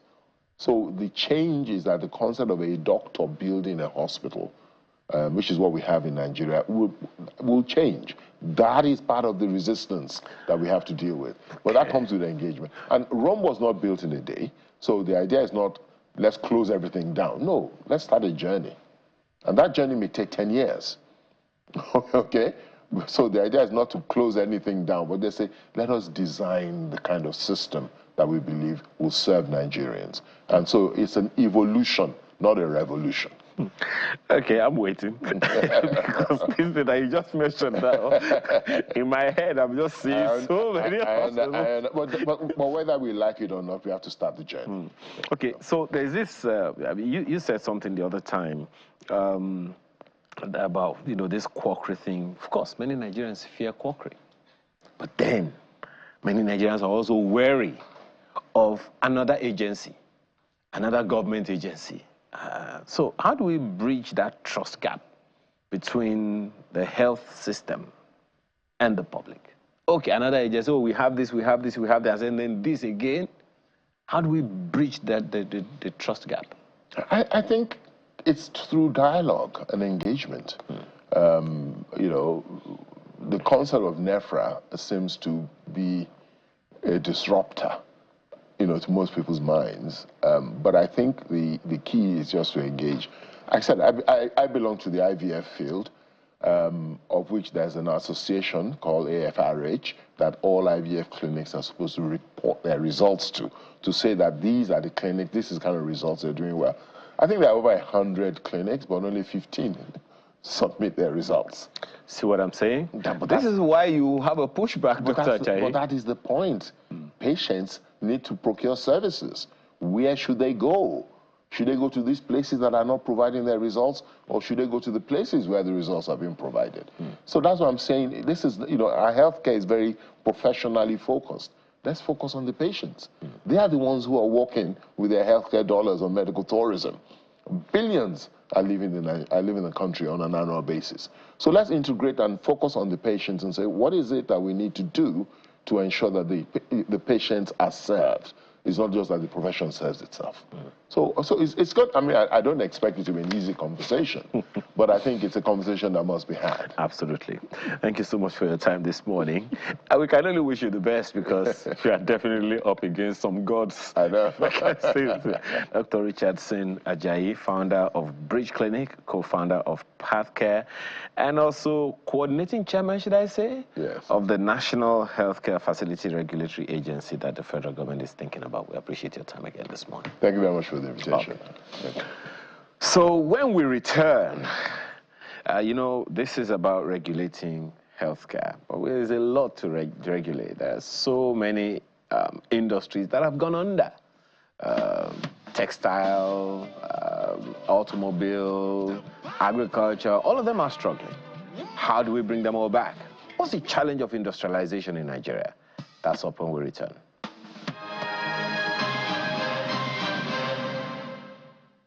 Thank you so much for staying with us. Once upon a time, Nigeria had thriving industries. Textile mills in Kaduna, vehicle assembly plants in Lagos, paper mills in Ogun, and factories that powered jobs and exports across the country. Today, many of those once busy complexes are shells of their former selves. Some have become church infrastructure. Over the decades, industry after industry has collapsed, suffocated by inconsistent policies, weak infrastructure, forex instability, and a market flooded with imports. And the effects? They've rippled across the nation's economy like an aftershock. Just consider these figures. Manufacturing capacity utilization fell from 73% in 1981 to about 57%, maybe less in 2024, depending on whose data you're looking at. Its share of GDP has plummeted from nearly 30% to less than 9%. Manufacturing real growth slowed from 14.7% in 2014 to just about 1.38% last year. And in just 1 year, 2023, more than 767 firms shut down, 18,000 jobs lost in 2024. So manufacturers are now stuck with unsold inventory worth 2.14 trillion naira, an 87% spike from the year before. Where does this all leave us? Why does industrialization seem like a pipe dream in Nigeria? What's holding us back from producing what we consume and even exporting like we used to? Is it too late to revive these industries, or do we need a new kind of thinking altogether? Professor Oyebanji Oyelarin-Yinka is here with us in the studio. He is Senior Special Advisor on Industrialization to the President of the African Development Bank. He is Nigeria's first Professor of Development Economics, specializing in innovation and the rest of it. Thank you so much for joining us this morning. Thank you very much. Those are staggering numbers. Or is it worse? I think it's struggling enough that we shouldn't make it worse. What you have described in academic terminology is called deindustrialization in some part. In other words, you have a situation where a country supposedly, okay, let me explain properly. For more advanced countries, deindustrialization does happen when they have reached a peak of their GDP per capita of very high, because you now begin to see a shift more into services.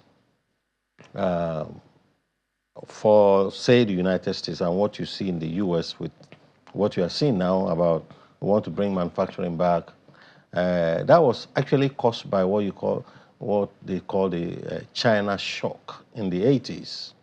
In other words, there was a migration of manufacturing activities, actually low labor intensive activities like shoemaking, cloth making, and all of those things.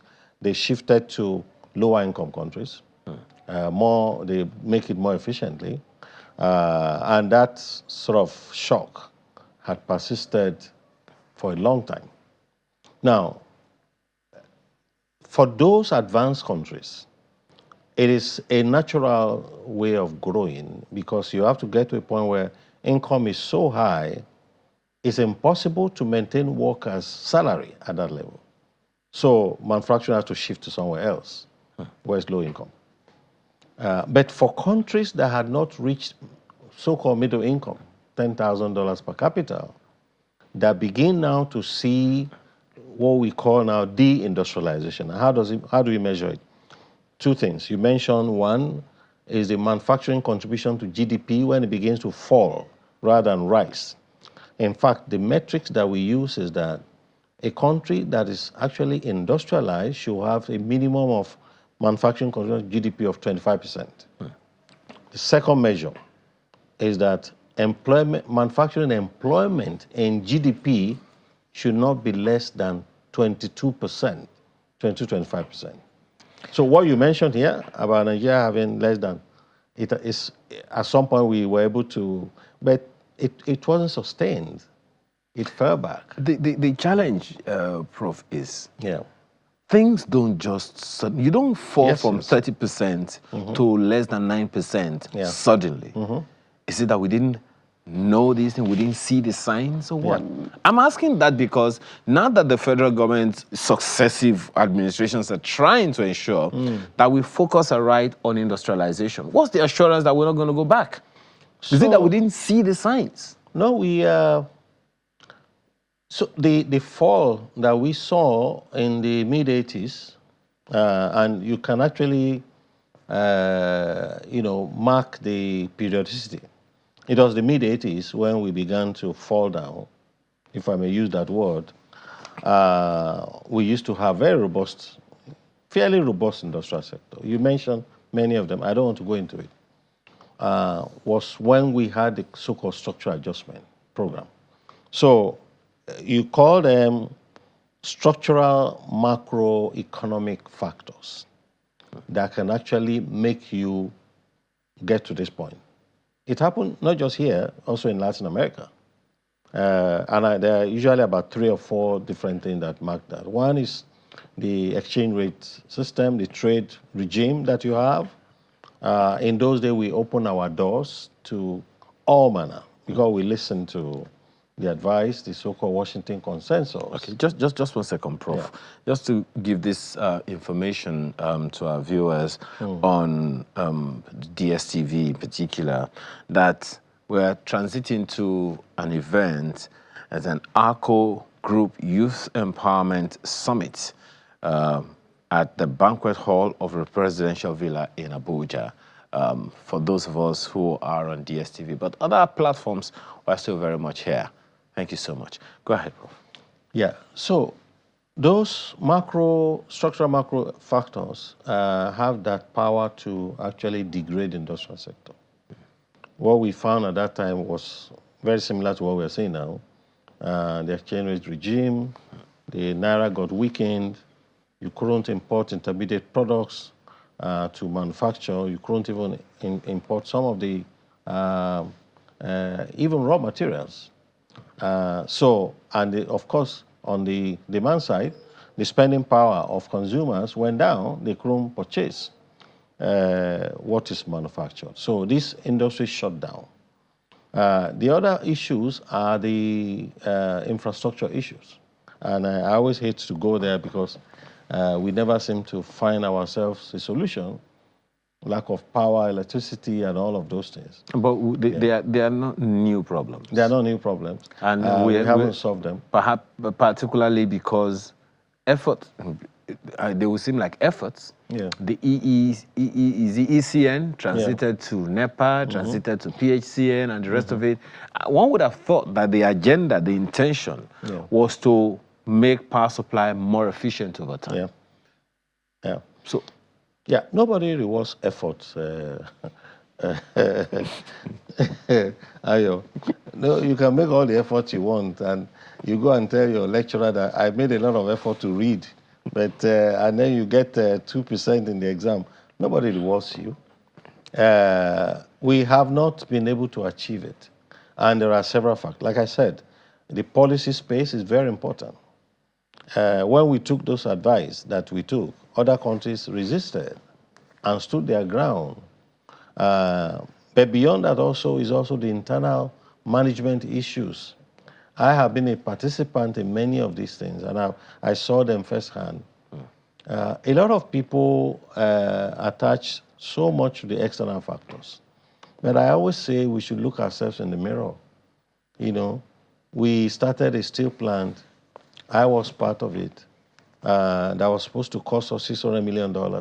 We spent over some people say 8 billion. It doesn't produce 1 ton of steel, 0 steel. We had a company we started 2 years apart called POSCO in South Korea. That plant today produces 45 million tons of steel and 37 million tons of steel products. And we are still here. They don't have 2 heads. So I think a lot of it also has to do with how we manage public finance. People don't like to talk about corruption and all of that, but that is a big factor. And if you do the regression analysis, if you are an economist, those are big factors. We just never understood that these are things that we cannot afford to mess around with. Now, Prof, perhaps we use how do I call it now? An item, just one sector that we're very, very good at in the 60s, agriculture. We may not have industrialized around agriculture at the time, but in terms of trading, in terms of productivity, we had a name in the agricultural sector at the time. If we are to use, because even in this republic alone, way beyond this republic, the Babangida government in his day, I think it was even the Obasanjo government of 1977, 78, 79, talked about Operation Feed the Nation, for us to return to agriculture.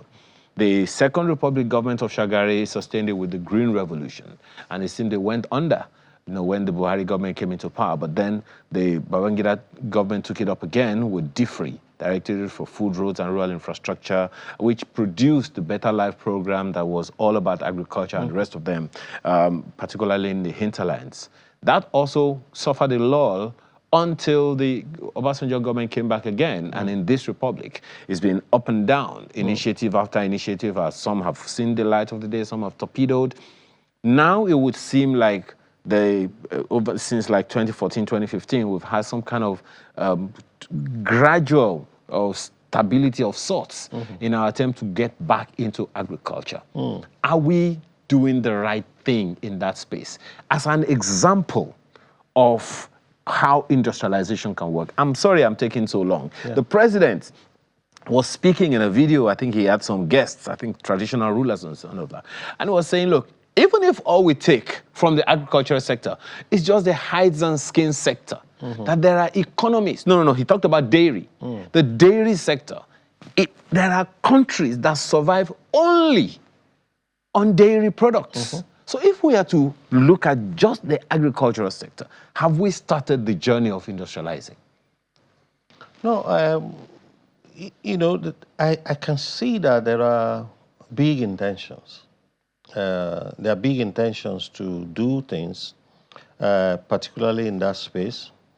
How well we do it is what determines whether effort is what we don't reward or whether it's outcome that we play at. What I can see is that, we are not short on policies. We are not short on the plans. In fact, if you look at Nigeria's plans, it's never inferior to any country you see in the world. And I always say it's not policies, the people. How a president can delegate all he wants. But those who need to make it happen, are they making it happen? Do we have the skills and the knowledge and the openness to advise to both to individual and institutional leverages to actually make sure these things work? Do we put the right people there? And I'm not trying to blame anyone. I'm just saying that in our country, the role of individuals, institutions can be very key. I give you an example. You talk of industrialization. There's a guy called Maurice Chang, Taiwanese, studied in the US, went back to Taiwan and set up a company called Taiwan's Semiconductor Manufacturing Company. One person.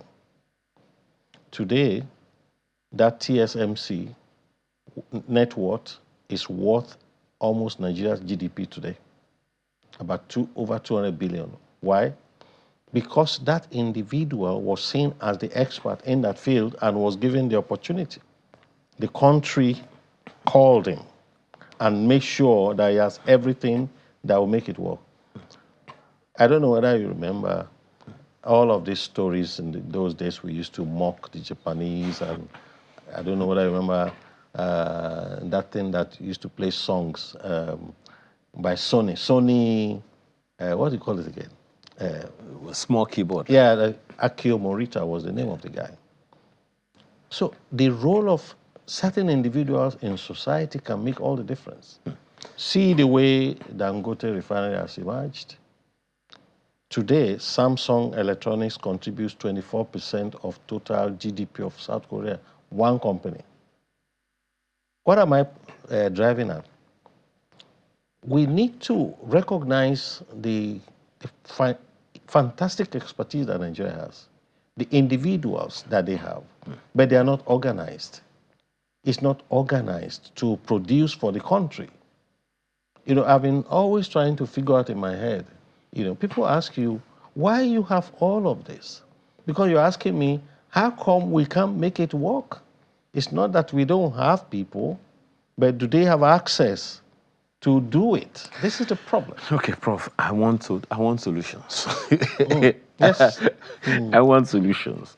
Now, the president, one of the things he said was that, look, there is nothing that stops this country from becoming a $1 trillion economy. Yeah. Now, as you said, that's an intention. Whether or not we make the effort and whether or not it produces is another thing. Yeah. We have heard a president, the late President Buhari said, it is possible for Nigeria to pull 100 million Nigerians out of poverty in over 10 years. He made that statement in 2018. This is 2025. I don't know if we have gotten anywhere close or even if we are taking off at all.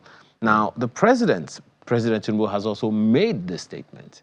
Is this another pipe dream? Do you see it happening, particularly in the light of all that's happening? Yes. So, I know that there is always tension between politics and policy.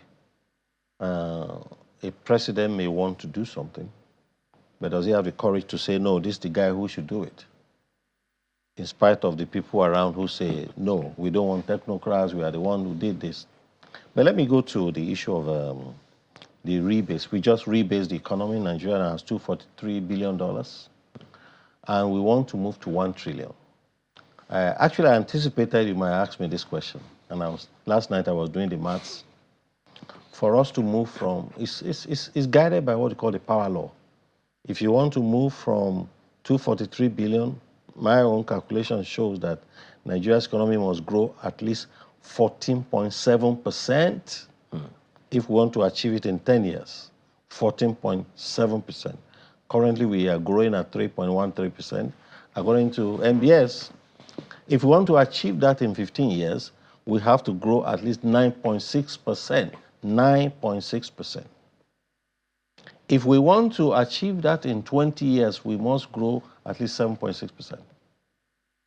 That is it's double what we're even growing now. So if we continue at this trajectory, we will reach $1 trillion in about 27 years. That's what it means. So what should we do? You say you want solution. Solution number one is that we must correct the structural macro problems and make sure that, you know, we ensure that we have the right macroeconomic situation. I don't want to go too much, but more importantly, we do not have to do every sector. Let's focus on a few sectors, like agribusiness, agriculture. I told you, just one company in Korea is worth almost our rebased GDP, one company. There are 5 countries in the world making all the semiconductor integrated circuit that you are using, all your phone, everything we see here is driven by semiconductors. Only 5 countries make the most sophisticated. Without them, we don't exist, and all those are companies. So the second thing is, let Nigeria nurture specific individual companies. Don't fight with them. We should nurture them. We should identify them. Identify people, diaspora, wherever they come from, and give them every tool to work with. Nurture them. This is what others did. This is what I've studied for 30-something years. I can tell individual stories, and I used to be very interested in how this country, this small Taiwan, became 50% of all semiconductors in the world is made from Japan. The most, Taiwan, the most sophisticated, because one person, a man called Maurice Chang, was helped to build that system. But in most black African countries, we'll be fighting them. It doesn't belong to my ethnic group. It doesn't belong to my this group. So let's identify agriculture. It's our comparative advantage that we have. And we have started with the Special Agro-Industrial Processing Zone. Thankfully, now we are almost clear with all the 5 states being funded by the FDB. On August 2nd, we are going to actually do the groundbreaking for Oyo State. And to be fair, this government has been very supportive of the SAPC, especially the Vice President, Senator Kashim Shettima. But the SAPZ is one of those initiatives. So there are many around it. Yes. All of them, we must ensure that there's a convergence of opportunities and purpose and people who have the expertise, irrespective of politics. Leaders have to take very unpalatable decisions and say, this is how it's going to be done. This is what we haven't done, Ayo. At the end of the day, it's about leadership, by the way, I think. It's about people being able to say, this is where it stops. There's no politics here. I want to see this growth in the next 5 years in this space. And I don't care what your name is, what your tribe is. This is the most qualified person. I put you there. If you don't do it in 2 years, I fire you. The challenge, one of the challenges that I see here is something that we have been struggling with over time. You've talked about the scary part. Now, I have heard Mr.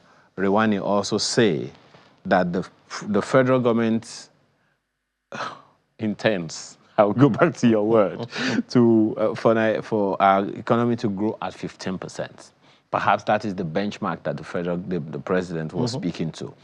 But then there are those who have also spoken to the fact that until we become a producing nation, it's what they call a pipe dream. And we know what happens to pipes most of the time. They are vandalized. So how do we bridge that gap? Now, to a large extent, we're always speaking to the federal government. The states have a role to play. In the Nasiru El-Rufai days as a governor of Kaduna State, I understand that a dairy company was set up in Kaduna. How well it is doing, I believe that it is still doing fairly well. And there are a number of other institutions all over the place like that. Lagos State government also just set up what they call a 500 billion naira Produce for Lagos program. Now, what must we do, particularly at the subnational level, to galvanize producing in country so that this whole thing, because I don't think the federal government can do it alone. No, you're right. I mean, Mr. Rewani is right. The countries that make wealth are the ones who produce. You have to produce. If you are just a consumer, and that's the title of my book, From Consumption to Production, the countries that actually get wealthy are the producers. I just give you an example of a small country, Taiwan, producing just integrated circuit to run your phone, run your labs, to run your this, one company. So you can multiply. A country like Nigeria should have we should have, and you want solution, right? We should target. We should target particular outputs, and say this is where we have comparative advantage. Everything called ethanol, methanol, everything called starch, everything called sesame oil, everything by the name of this, we can produce from our raw materials. We are not going to allow imports, but you just don't say it. You back the companies to produce it. When India enacted the product patent law of 1970 for drugs making, they back the labs. They give them money to do it. It's not just an announcement. So I agree with you. We have to turn ourselves from consumers to producers. And the only way to do it is to identify key areas, key sectors, and key products. And then we say, this is the way we go over the next 5 years. And like I said, you know, it takes bold leadership. We make announcements, but it's not backed by anything. You know, you have people, they go make all this jamboree thing all over the place. But when you now get to the brass tacks, nobody's making anything to make sure what the president says happens. Then at the level of the states, like you said, yes, it's not just the federal. In fact, our SAPC is at the level of each state. At the end of the day, it is the state. That's where the ground zero is. Those are where this production must happen. So state governors must also be held to account. I've heard you speak passionately about the risk of not being proactive now. Yeah. You know, particularly about this agro-business, you know, stuff. Now, perhaps one of the things that we are battling with is perception.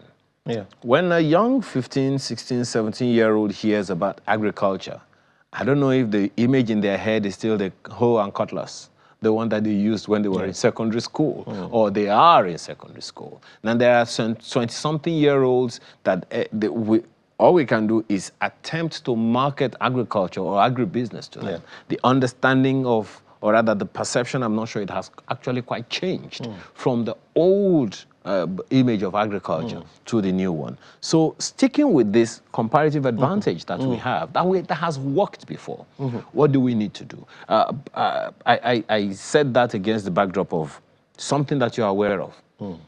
The so-called Italian leather is largely made in Nigeria, in Kano State. Kano State. And once, you know, and that's just one. The southwest of Nigeria has a building called Cocoa House, meaning a particular product produced that house and a number of other things for the state.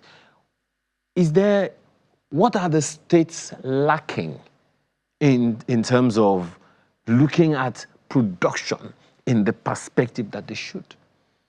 So, once we sort out the macro issues, it's also now about skills, knowledge, and the capability of those who will do it.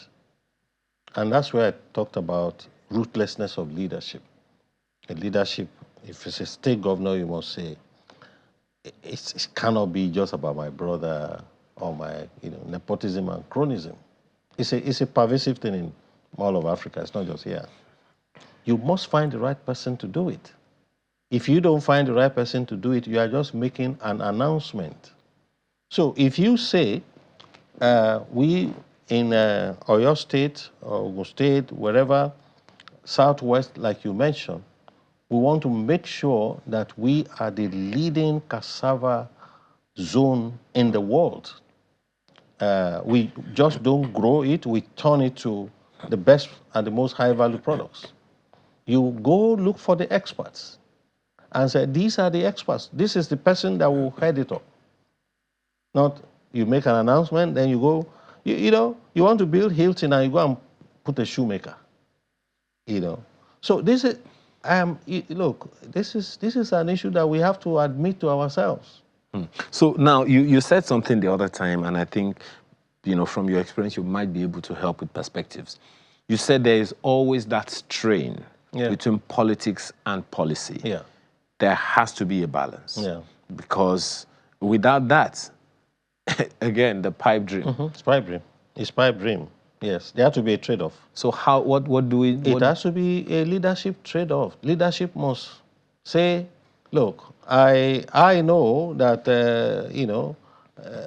I must reward some people for helping me to election, unless you don't want to satisfy the people, unless you don't want to serve the people, and you just simply coast along, which is what we have seen in not just, it's all our history, except for a few presidents, There are regimes where you find the best in the government, So that decision must be made, not just ministerial, but at the level of everywhere.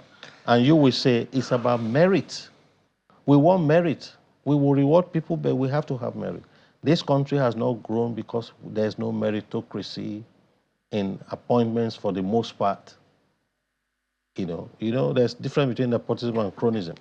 Cronism is rewarding political operatives. There has to be that trade-off. If we don't have it, it's pipe dream. One last one, Prof. Speak to this SAPZ thing. I have become some kind of ambassador because I'm always talking about it. And the reason I'm always talking about it, the reason I'm always talking about it, Prof, is we have young people now. Yeah. There is hunger in the future. There is starvation in the future. There is farming in the future. If we don't market agriculture to the young people, if the older people are, as we know, the way of the human being is going out, what's the communication strategy for these special agro-industrial processing zones? One of the advantages that I see is it insulates from this whole farmer-herder clashes and all of those things, among other things. What is the communication plan so that the young people can actually come in and be a part of it? No, Ayo, this is why we will rely on people like yourselves. And I want to thank you very much because you've been part of this journey. We need to communicate. And this transition that you are mentioning is actually the core definition of industrialization. It is the movement of your key assets from low productivity, low income, to low knowledge base, like subsistence agriculture, to high productivity sectors like manufacturing. Manufacturing is the engine of growth. It's been proved for 50, 60 years in economic analysis. So we need to communicate this to young people that it is attractive. And that's what Dr. Additional did when he told me you need to wear bow tie just to get young people to appreciate it. So we have to communicate it. And I'm glad, by the way, you see a lot of young people in agriculture today. So many of them. There's a young man in Abeokuta who has constructed over 700 greenhouses. His name is Samson. Go and check it out. And there are many like that. There's Nigji Farm. There are many young people like that. It's coming. It's coming, but we need to do more. We need to do, leadership must show that, it is desirous of putting Nigeria to an industrial state. The conversation doesn't end, Prof. We will keep shouting about this industrialization thing because unless we are a producing nation, we will continue to struggle with our inflation and the rest of it. Thank you so much for your time again this morning. Professor Banji Oyelanre-Yinka is Senior Special Advisor on Industrialization to the President of the African Development Bank and is a Professor of Economics, Innovation and Technology Management. We appreciate your time today. Thank you. Okay. Thank you very much. All right. Now we have been speaking about parents. Now, well, not parents, but parents as industry experts, healthcare practitioners, and all of that. Now, how about the parents in the future? I made a statement once. How do parents who need parenting parent others? How do they model for children? That's in a moment. Stay with us. Are you wondering why your children behave the way they do? Why it seems harder these days to rein them in, to guide them, or even just to connect with them? Well, the information available to me says you're not alone.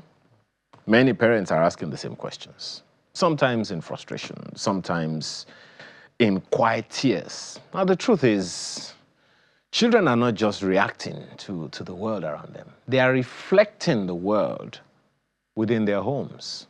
They mirror what they see, what they hear, and more deeply, what they feel. And that's why today's conversation matters. We're talking about modeling character for children. So let's unpack the model, the power of parental modeling, the hidden influence of everyday behavior, and the hope that transformation both for the children and the parents is always possible.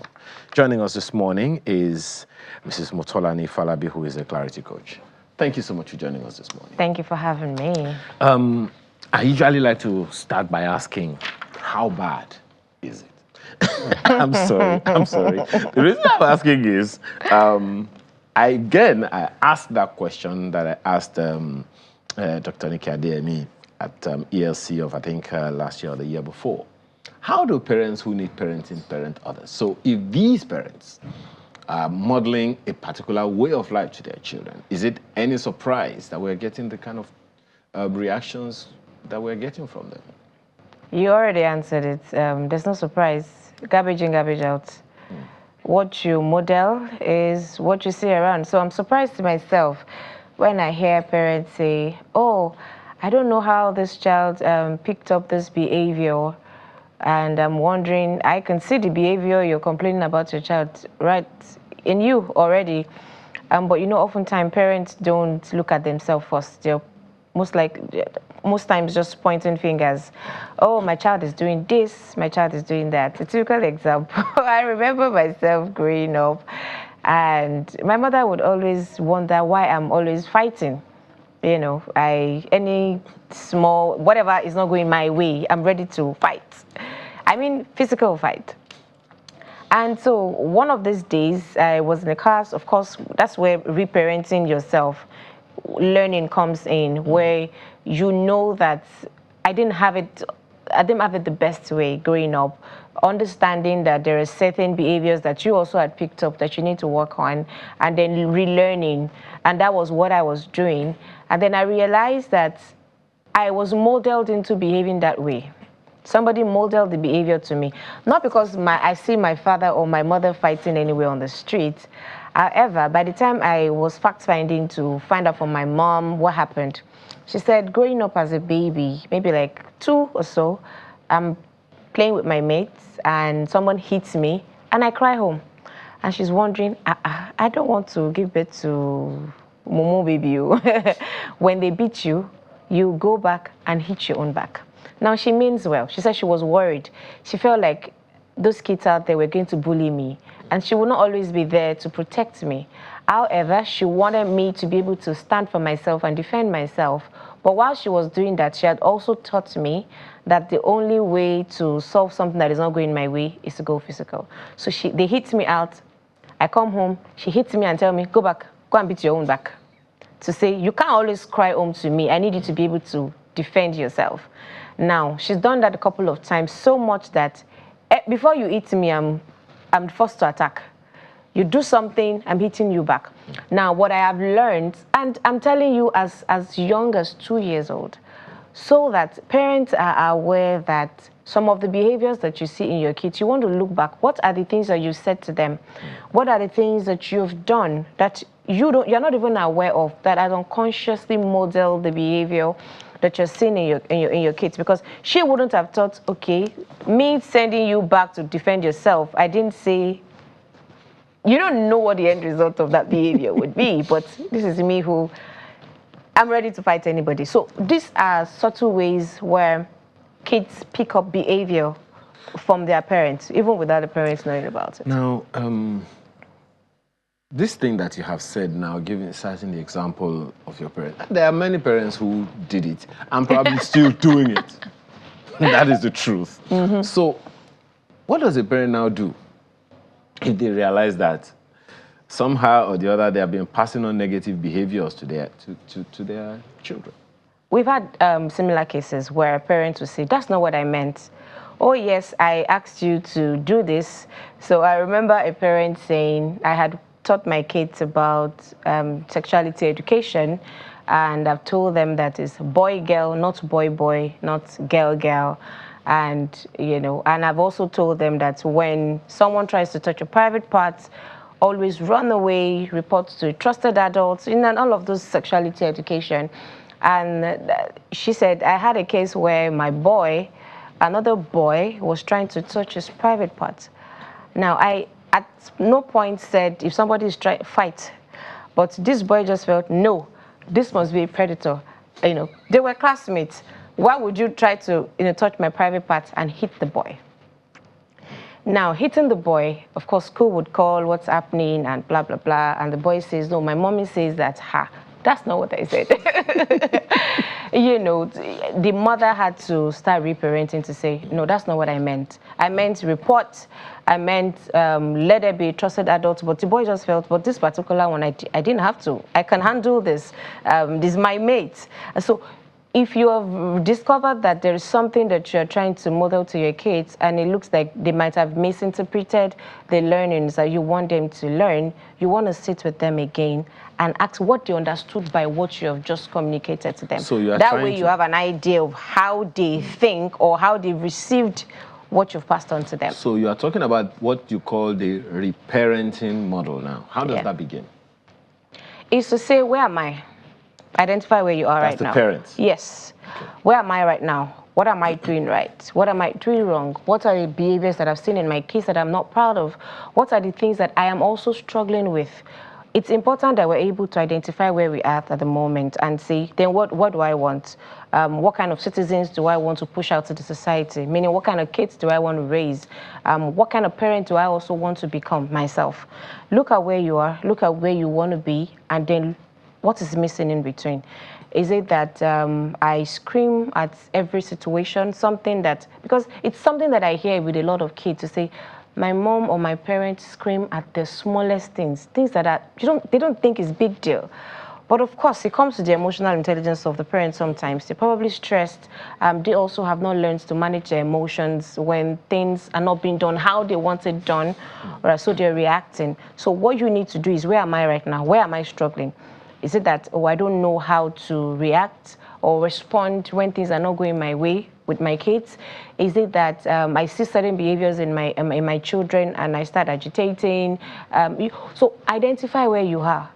Also identify what you want and fill in the gap. What do you need? Do you need to go to take a parenting class? Do you need to maybe read a book on effective communication with your kids? Do you need to learn how to be a bit more emotionally intelligent?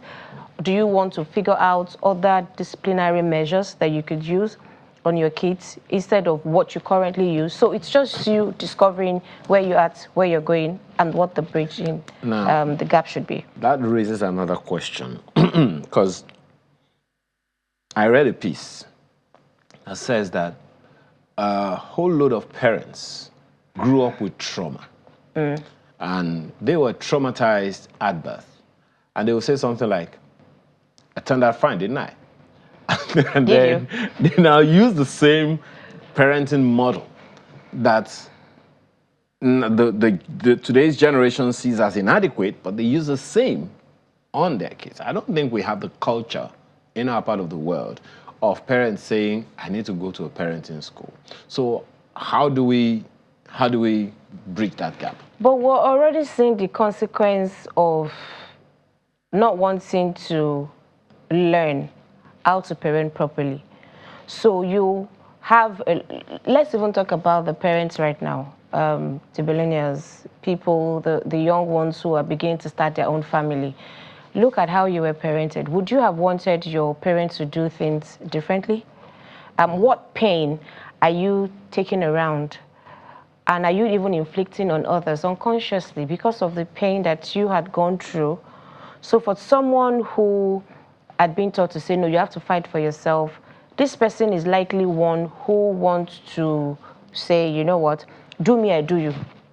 Every time someone does something to me, I will do my own back. Because it won't just be in physical fighting. It would be that someone had maybe offended you and the person had apologized, but you don't know how to get over it because you've been taught that you must get back to the person who did anything to you. So how well have you turned out? Have you actually looked at the consequences of some of these things that our parents had done to us growing up?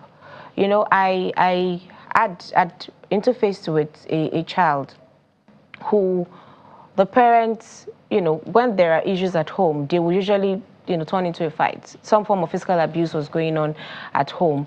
And it didn't look like big deal because even the father, the man himself, had experienced the same. But he didn't think that it was big deal because to him, I turned out well anyways. But unconsciously, you're already doing the same thing that you did not like being done to your mom, to your wife. And then you're already raising a boy who also is not seeing anything bad in what you're doing and is already doing it to his classmates. So then when we start talking about generational cost, that's how is that? Your father has done something to your mom, or there was something that was happening in your family growing up that you probably like or didn't like, or maybe you didn't pay attention to. But whichever way, it's showing up in your own home right now, and you don't think it's a big deal. So we can look at the quality of the kids that we're raising right now and say, can we compare? These kids are not the generation where you are messing up with their mental health, like they would say, and they will keep quiet about it. They're looking for every opportunity to just, you know, move away from you. You know, where we're growing up, your mom will beat you. You don't like what is being done, but you are stuck with her in that house. But these kids now have other means, less than 20, they make their own money. They're beginning to say, you know what, if this house is not conducive, I would move. And of course, because the education is also very fast, maybe at 20, they're probably out of school. What you're realizing is young adults are beginning to just disassociate from their parents. No form of connection. How many of the Gen Zs still connect with their parents and let their parents know that this is exactly what is going on? We interface with them, and then you hear them say, I'm sorting my own thing out myself, because my parents would never get to understand, because my parents would always say, oh, I went through that, and you're making a case out of this. It's not big deal. It's big deal to us. At the time, what wasn't big deal to you, it's not big deal. Okay. So parents need to understand that what we see right now in the society, the kind of kids that we're raising, look at, and even in the workplace, the kind of employees that we have is a reflection of what we've done. So if we're saying, oh, we've not done badly, let's look at the society. That would be what would tell us really whether we have done badly or not. Because how badly behave are the people that you interface with on a daily basis? So I want to ask this question that I've asked before. Because we are talking about how we model for children. I once asked a question, and I'm going to ask you a two-pronged question. Are parents aware that they are leaders to their children? Are parents aware that they are actually role models for their children? That's the question that I'm going to pass to the parents at home. To say, really, you should be role models to your kids. For every behavior that your kids pick, they are learning from you, first of all. When you're saying, oh, I want this house tidy, they are looking at you. When you're done eating, do you pick up your own plates and take it to the kitchen? You're saying, my child speaks to people anyhow. My child is not kind. Are you kind to your driver? Are you kind to your maid? Are you kind to people around? Because they are looking at you. And they are not the generation of do as I say. They are a generation of do as I do. You don't have to say it, but they're looking at you. You're modeling something. And that's why you see your kids do some things and you're like, how did you pick that up? And some parents will say, oh, I know I'm guilty of that. I used to do that, but now I have learned. Maybe you use a word that you should not use, and unconsciously, you're not even aware that your child is around. And one day the child makes the statement and you're wondering, how did you pick that up? Because you're modeling. So every day, every parent out there, you need to understand that your everyday life is a script that your kids are looking at. It's a movie.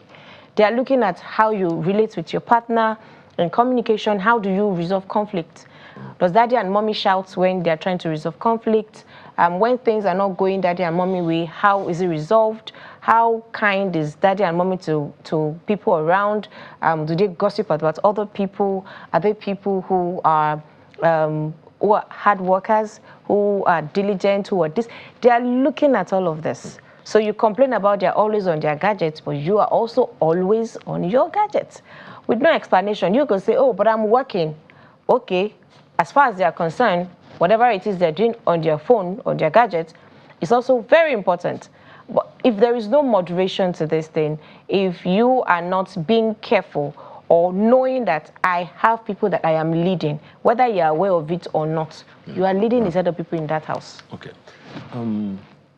So there are categories of people that I can call co-parents. Okay. Schools, religious organizations or centers. They all have sections for children. Where is there a balance, a discordance, or an alignment from what you are aware of? I think that parents need to be a bit more involved with all of this co-parents, the schools, the religious houses, the grannies, the nannies, the people that you leave your kids in, that you leave your kids with. If there is a roadmap of this is the kind of kids that we're trying to raise. I understand my child's personality. I understand the tendencies of my child. You're able to relate with everyone that will be co-parenting with you, because whether they are stakeholders in the life of your child, whether you like it or not, your kids are also learning. So you don't just look for a school because a school is close to your house. Have you gone to interview? Who will be the class teacher of your child? What is the culture in the school? Are you partnering with the school? So oftentimes schools will call for PTA meetings and parents don't show up. You're not interested. You feel like you're just paying them. You need to be actively involved in what is happening in the life of your child as it relates to school. Even the religious houses. Who are the teachers who are teaching your kids? You should be worried about what they're teaching your child about God. The person who is teaching your child, does the person even understand the concept of God? Is the person teaching your child religion or spirituality? What is it that... So there has to be collaboration between all the stakeholders, where parents need to champion it and say, my religious houses, who are the people I'm handling my kids to? What are the things that you teach them? What are your activities like? You need to be very involved. So if all parents come together, let's even say a certain stakeholder is not pulling their weight or not doing the things they should do. If all the parents are very involved, you can predict and dictate to say, let's come together. What works best for our kids? And collaborate with all the different stakeholders to ensure that everybody is doing what serves the best interest of the child. So there has to always be an alignment. So that it's not like you are raising a kind of child at home and your stakeholders, schools, are raising another child for you, and then the religious houses are also instilling or modeling something else to your child. You're going to raise a confused child because there is no alignment. Okay, so for parents watching you right now and listening to you, and who are having... There are some parents who say, some children say that their parents don't know them. Yeah. Now, that's an interesting dynamic. I'm not sure many parents will accept that they don't know their kids. Tell us about that. That's so funny because I have, in my work as a teen and a parent coach, I have had teenagers come in with their parents, and you hear parents saying, I know my child so well. And by the time I'm alone with the child, and the child is saying, my mom has no clue about, she doesn't have an idea of who I am, and my dad doesn't know who I am, and I'm looking at this. The kids say, you don't know me. You don't argue with the person, say, no, I know you. This child is just me. You don't know anything. And oftentimes, these kids would show to you the part of them they want you to have access to. But what they're struggling with, the real them, you don't get to know because you're already assuming that you know. But how do you bridge this gap? How do you know your partner more? How do you decide that, oh, I know this person? You spend time with them. You have conversations. Can you do that with your kids too? Don't assume you know your child. from constant regular conversation, you're able to, from the things that they say, it might not even be expressed. And then how do you react when they say certain things to you? Because that would also dictate what they will say next to you, because they would assume that my dad would never understand, my mom would never understand, so they would always give you the version that you like to hear. Could you give room to your kids to be themselves around you, where there is no judgment? They could have done something that you're not proud of, but let them know that, yes, I do not approve of that behavior, but I still love you as my child, so that they don't feel like they have to always be 100% put together when they're around you. Don't also forget that these kids want to make you happy. They don't like the fact that you always complain about certain things about them. They also want to do right. But based on their age or whatever is happening with them at the time, they are behaving the best way that they can. So parents, don't assume that you know your child. Let the child tell you about them. You don't just meet a random person and say, based on what I have seen, based on, you can't say you know your neighbor just by being their neighbor. I've always seen this person, this is why this person, no. Get to engage them.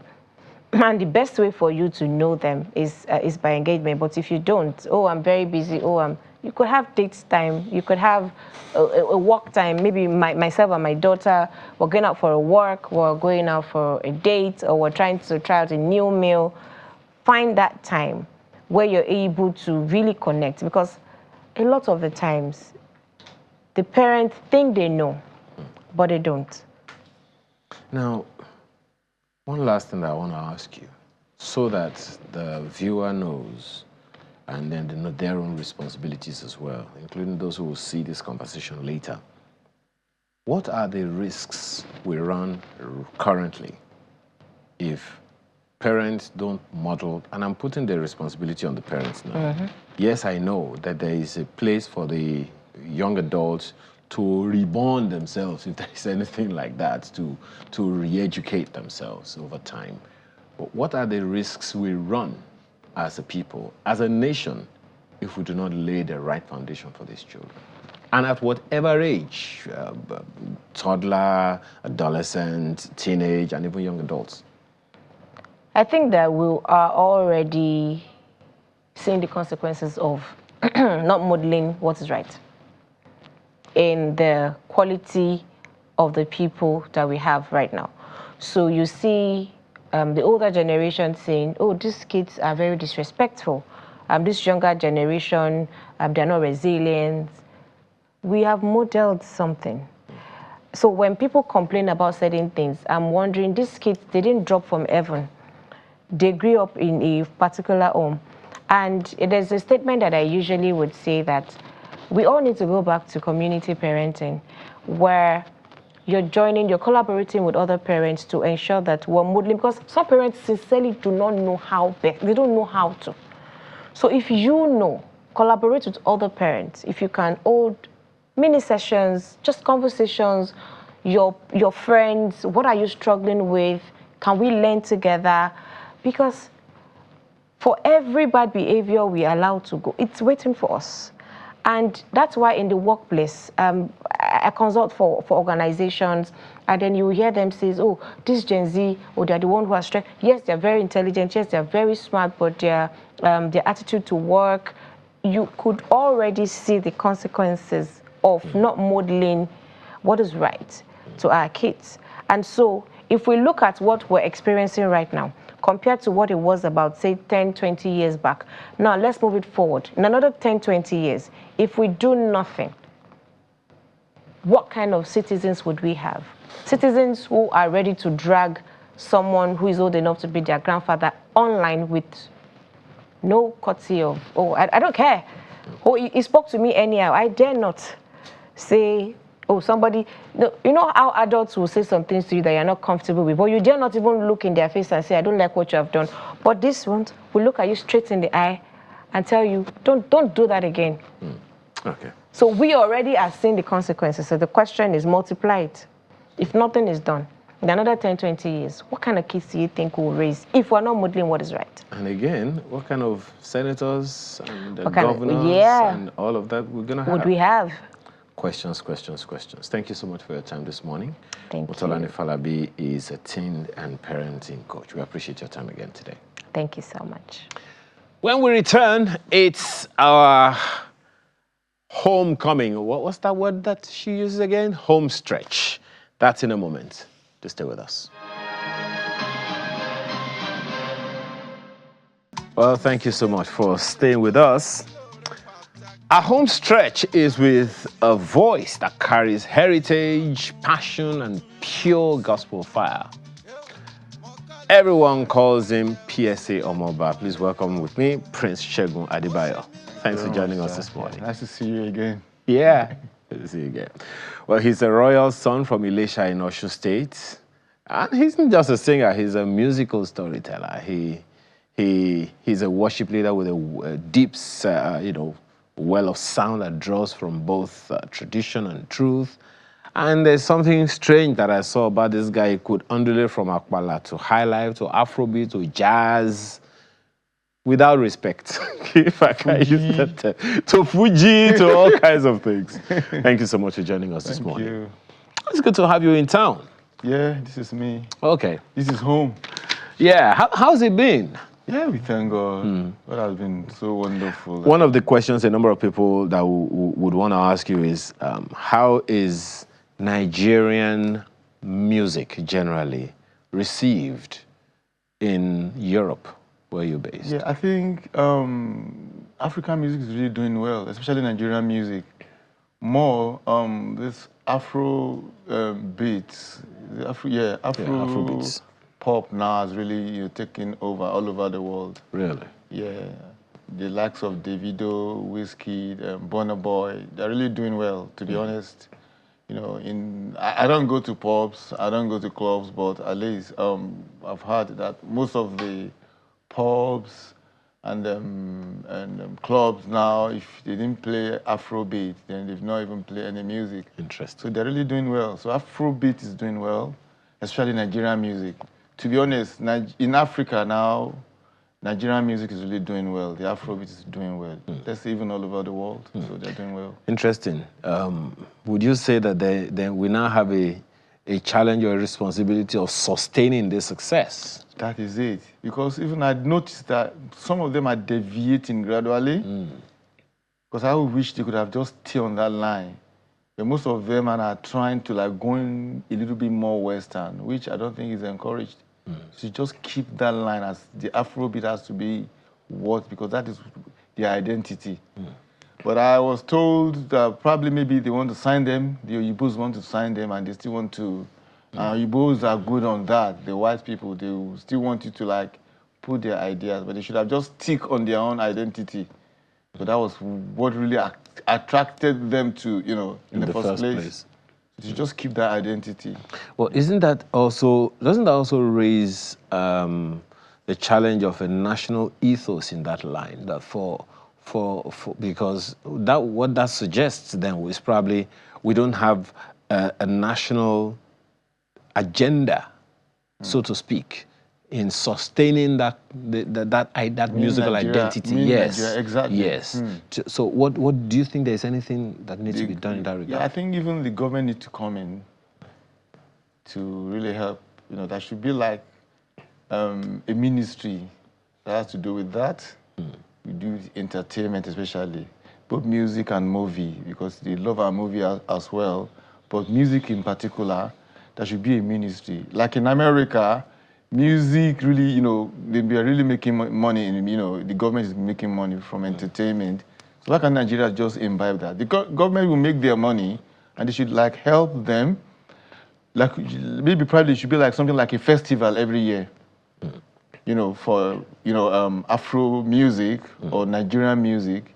They can even bring the cultural music into it, the real local ones, to bring, so that people will come from all over the world to say, there's a festival in the UK called, I forgot the name of the festival. People come from all over the world for the festival. Something Brie festival in UK. People come from all over the world, walks of life all over the world. So there should be a program like that, sponsored by the government. And even if a talent is discovered, why don't you just see how they can just help them and then... Thankfully, the Calabar Festival is also ramping up, because I understand from information, latest information says that the state government has already received about 71 invitation requests from several ambassadors from several countries. It's about 71 countries in of the world who are in Nigeria. They're already looking at being a part of the Calabar Festival this year. Can you imagine? So in that case, I think that is where federal government should see that this thing will work. Why don't you just take it as a nation, as a government? Even there should be a ministry for that, and they will make money from it. We have a ministry around the creative economy. But they're not really like, I know my people, they're not really, they didn't take it serious. Government will get money from it, and at the same time, they are promoting our culture. That's also speaking a lot, because you now, despite having been in the UK for quite a number of years now, your musical identity, you've kept it rooted in culture. Exactly. I never deviate. I'm still me. Even I release singles there, and I still have my trace back. Even there are some that have feel contemporary. Normally, my music has got contemporary feels, but I make sure I keep my roots. No matter how, I didn't allow even that environment to change who I am. And why do you decide to maintain that? It's the West. I think it's personal. Okay. I'm a typical African man to the core. Even if you take me to the moon, I'm still an African man. So I don't want to lose my roots. Okay. And this music is passion. I'm not doing music because of money only. I'm doing it because I love doing what I love. The one thing about me is I want to be identified for what I don't like to copy people. So that is my genre, and I want to retain it. So there is something that you do. I mean, we spoke about it earlier. You jump from one genre to the other, to Fuji, to Akpala, to Salsa, to Calypso, to all of them. How is that received? Maybe before you answer that one, how did you come about that idea? There are those who will say, maintain one. Let's know you for work. How did you come about that idea? That is where uniqueness comes in. Okay. I believe in anything you're doing, nothing that somebody wanted that another person have not done before. So you have to now sit down. How am I going to stand out? It's very, very important. Even though you may love to sing, you may love anything you do in life, you have to try to stand out. That's number one. Number two, I discover if I do different genre, and remember, it's not that I play it in different tracks. They are like in a fusion. I can go like 15, 20 minutes doing that fusion together. It takes a lot of time for you to get them and blend them together. But one thing is not going to be boring. That's why my music, I see how people, that music I've released 20 years, 25 years ago, they tell me till today, it's still fresh. Because it's not going to be boring. You jump from one genre to the other, we call it fusion. So that's one of the reasons that, I just picked, that. Now, tell us, I've seen the research, but I want to ask you to tell me yourself, how did you get to self-teach yourself how to play music? I think it's inbuilt. When God gives you something, it's going to be very easy for you to... I'm talking about the instruments. How did you... Yeah, that's what I'm saying. So it's going to be very easy for you to learn it. Number one, I'm a church boy. Okay. I grew up from church. I could remember when I was very young, there's one keyboard, very small keyboard, they call it Casio. I don't know, maybe you remember. One Definitely. White. Who will forget Casio? Jesus Christ. That was where I started from. I just discovered I tried to save some money. It was so expensive. And I saved money, and I bought that Casio, and I began to nobody taught me how to play it. It came with preset music anyway. Exactly. And there's one do, re, mi, fa, sol, maybe 2 octave, maybe 1 or 2 octave on it. So I just I begin to try and play it. Then when I was in primary school, we have like a church choir, we have church group. So that too helps. So they have piano. So I play with the piano. I have Casio. Then I begin to play songs. From there, I just pick it up. Then from there, into the church. I'm in the church choir at a very young age. Then they used to then our organ is like a baby. they would lock it and they had the key somewhere. So I was like watching our organist where he normally keeps the key. So when everybody have gone, I would just sneak during our long vacation. I will open the organ, then I begin to, I have Casio at home, then I begin to try it. Within a month during our long vacation, I can play anything on the piano, on the organ. So that I just catched it. So I'm a self-taught. Even people that I remember in Ibadan, people come from their music department. They come even to me to put them through some stuff on the keyboard. So it's just God. I hope you didn't spoil that church organ. No, God really helped me. I would have entered soup because they will roast me alive. Okay, now I'm sorry, I eventually become the organist of the church. Oh. Okay. Because the guy that was playing it traveled to UK then, and because they are British born, so they moved and nobody to play. So I said, okay, God don't catch you now. So what did happen? I said, I can play it. They are not jumped. They just opened their mouth when I begin to play. So okay. Thank God. Now, how did your parents receive the fact that you wanted to focus on music? My mom especially, because I lost my dad a long time ago. My mom didn't like it at all. We really fought. It was a serious matter, but she's a praying mom. So at a point, she just accepted. So she just one day, I was praying as well that God should just touch this woman. This is what I love to do. This is me. I'm a brilliant student. Everything you want, I will do it. I will give you a good result. But I want to sing for the Lord. Then maybe he prayed. One day she just came to me. What do you want? Tell me the instrument. She gave me money and he bought a complete instrument for me. Wow. The best of the Yamaha keyboard that I remember then. Bought it. I bought some speakers. And she just prayed for me. And to the glory of God, when I released, I think you remember Millennium Glory. Yes. When I released Millennium Glory, and it was PAM all over the world, everywhere in Ibadan, Millennium Glory. That was now she said, oh, truly. And when they play it on the radio, she would say, that's my song. So thank God. So it's been how many years now that you've been doing this? If I have to count, don't count the time that you were playing with Casio. Going professional, more professional. Should be over 30 years. Wow. It's not 35 years. Because before I travel, I've traveled out now, it's going to about 22 years now. Okay. So you're talking about 30 years or more now that I've go professional as a gospel artist. Now, so we have a few minutes to go. Okay. What are you doing now, and what next are we to expect in the evolution of Prince Segun Adebayo? To start with, remember it's been a while. One thing about me, I don't just release music. I don't just release. People like, you didn't release all this. I've been releasing some singles, but when I want to do a proper album, I take my time. That's why my music is like eternity. People keep listening to it, and then so basically I'm working on a music now. I've been on that project for many years, and it's a lovely music. So I'm working on it. It's one of my reasons of coming to Nigeria to do the lead vocals, and then we'll mix it and release it back. So very soon you're gonna hear from me. You hear my new albums, and they are fantastic. And secondly, things has changed now. We now do live videos, audio. So I've booked a session for that.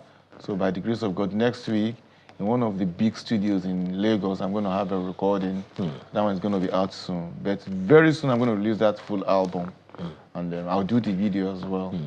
One of the things that a number of people will be looking out for in the music industry, particularly in gospel music, is mentorship, so that we can raise full-grown, mature gospel musicians. So they can take over from generation. You. Yes, the next generation. Thank you. So, do you have any plans around that?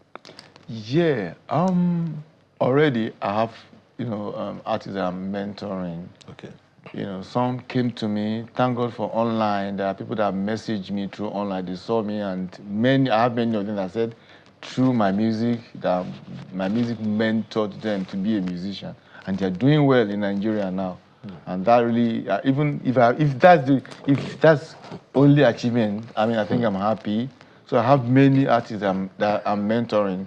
When they have any issue, they still come back to me, and by the grace of God, I may be pumping in once in a while to organize workshop, you know, and help gospel artists free of charge. Well, the least we can say is well done, and good luck in everything that you do.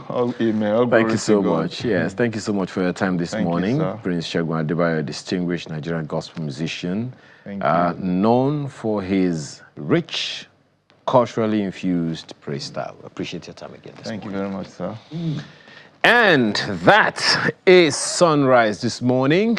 Again, thank you for a wonderful time with you, and thank you for spending these 3 odd hours with us. Have a wonderful rest of your weekend, and bye for now.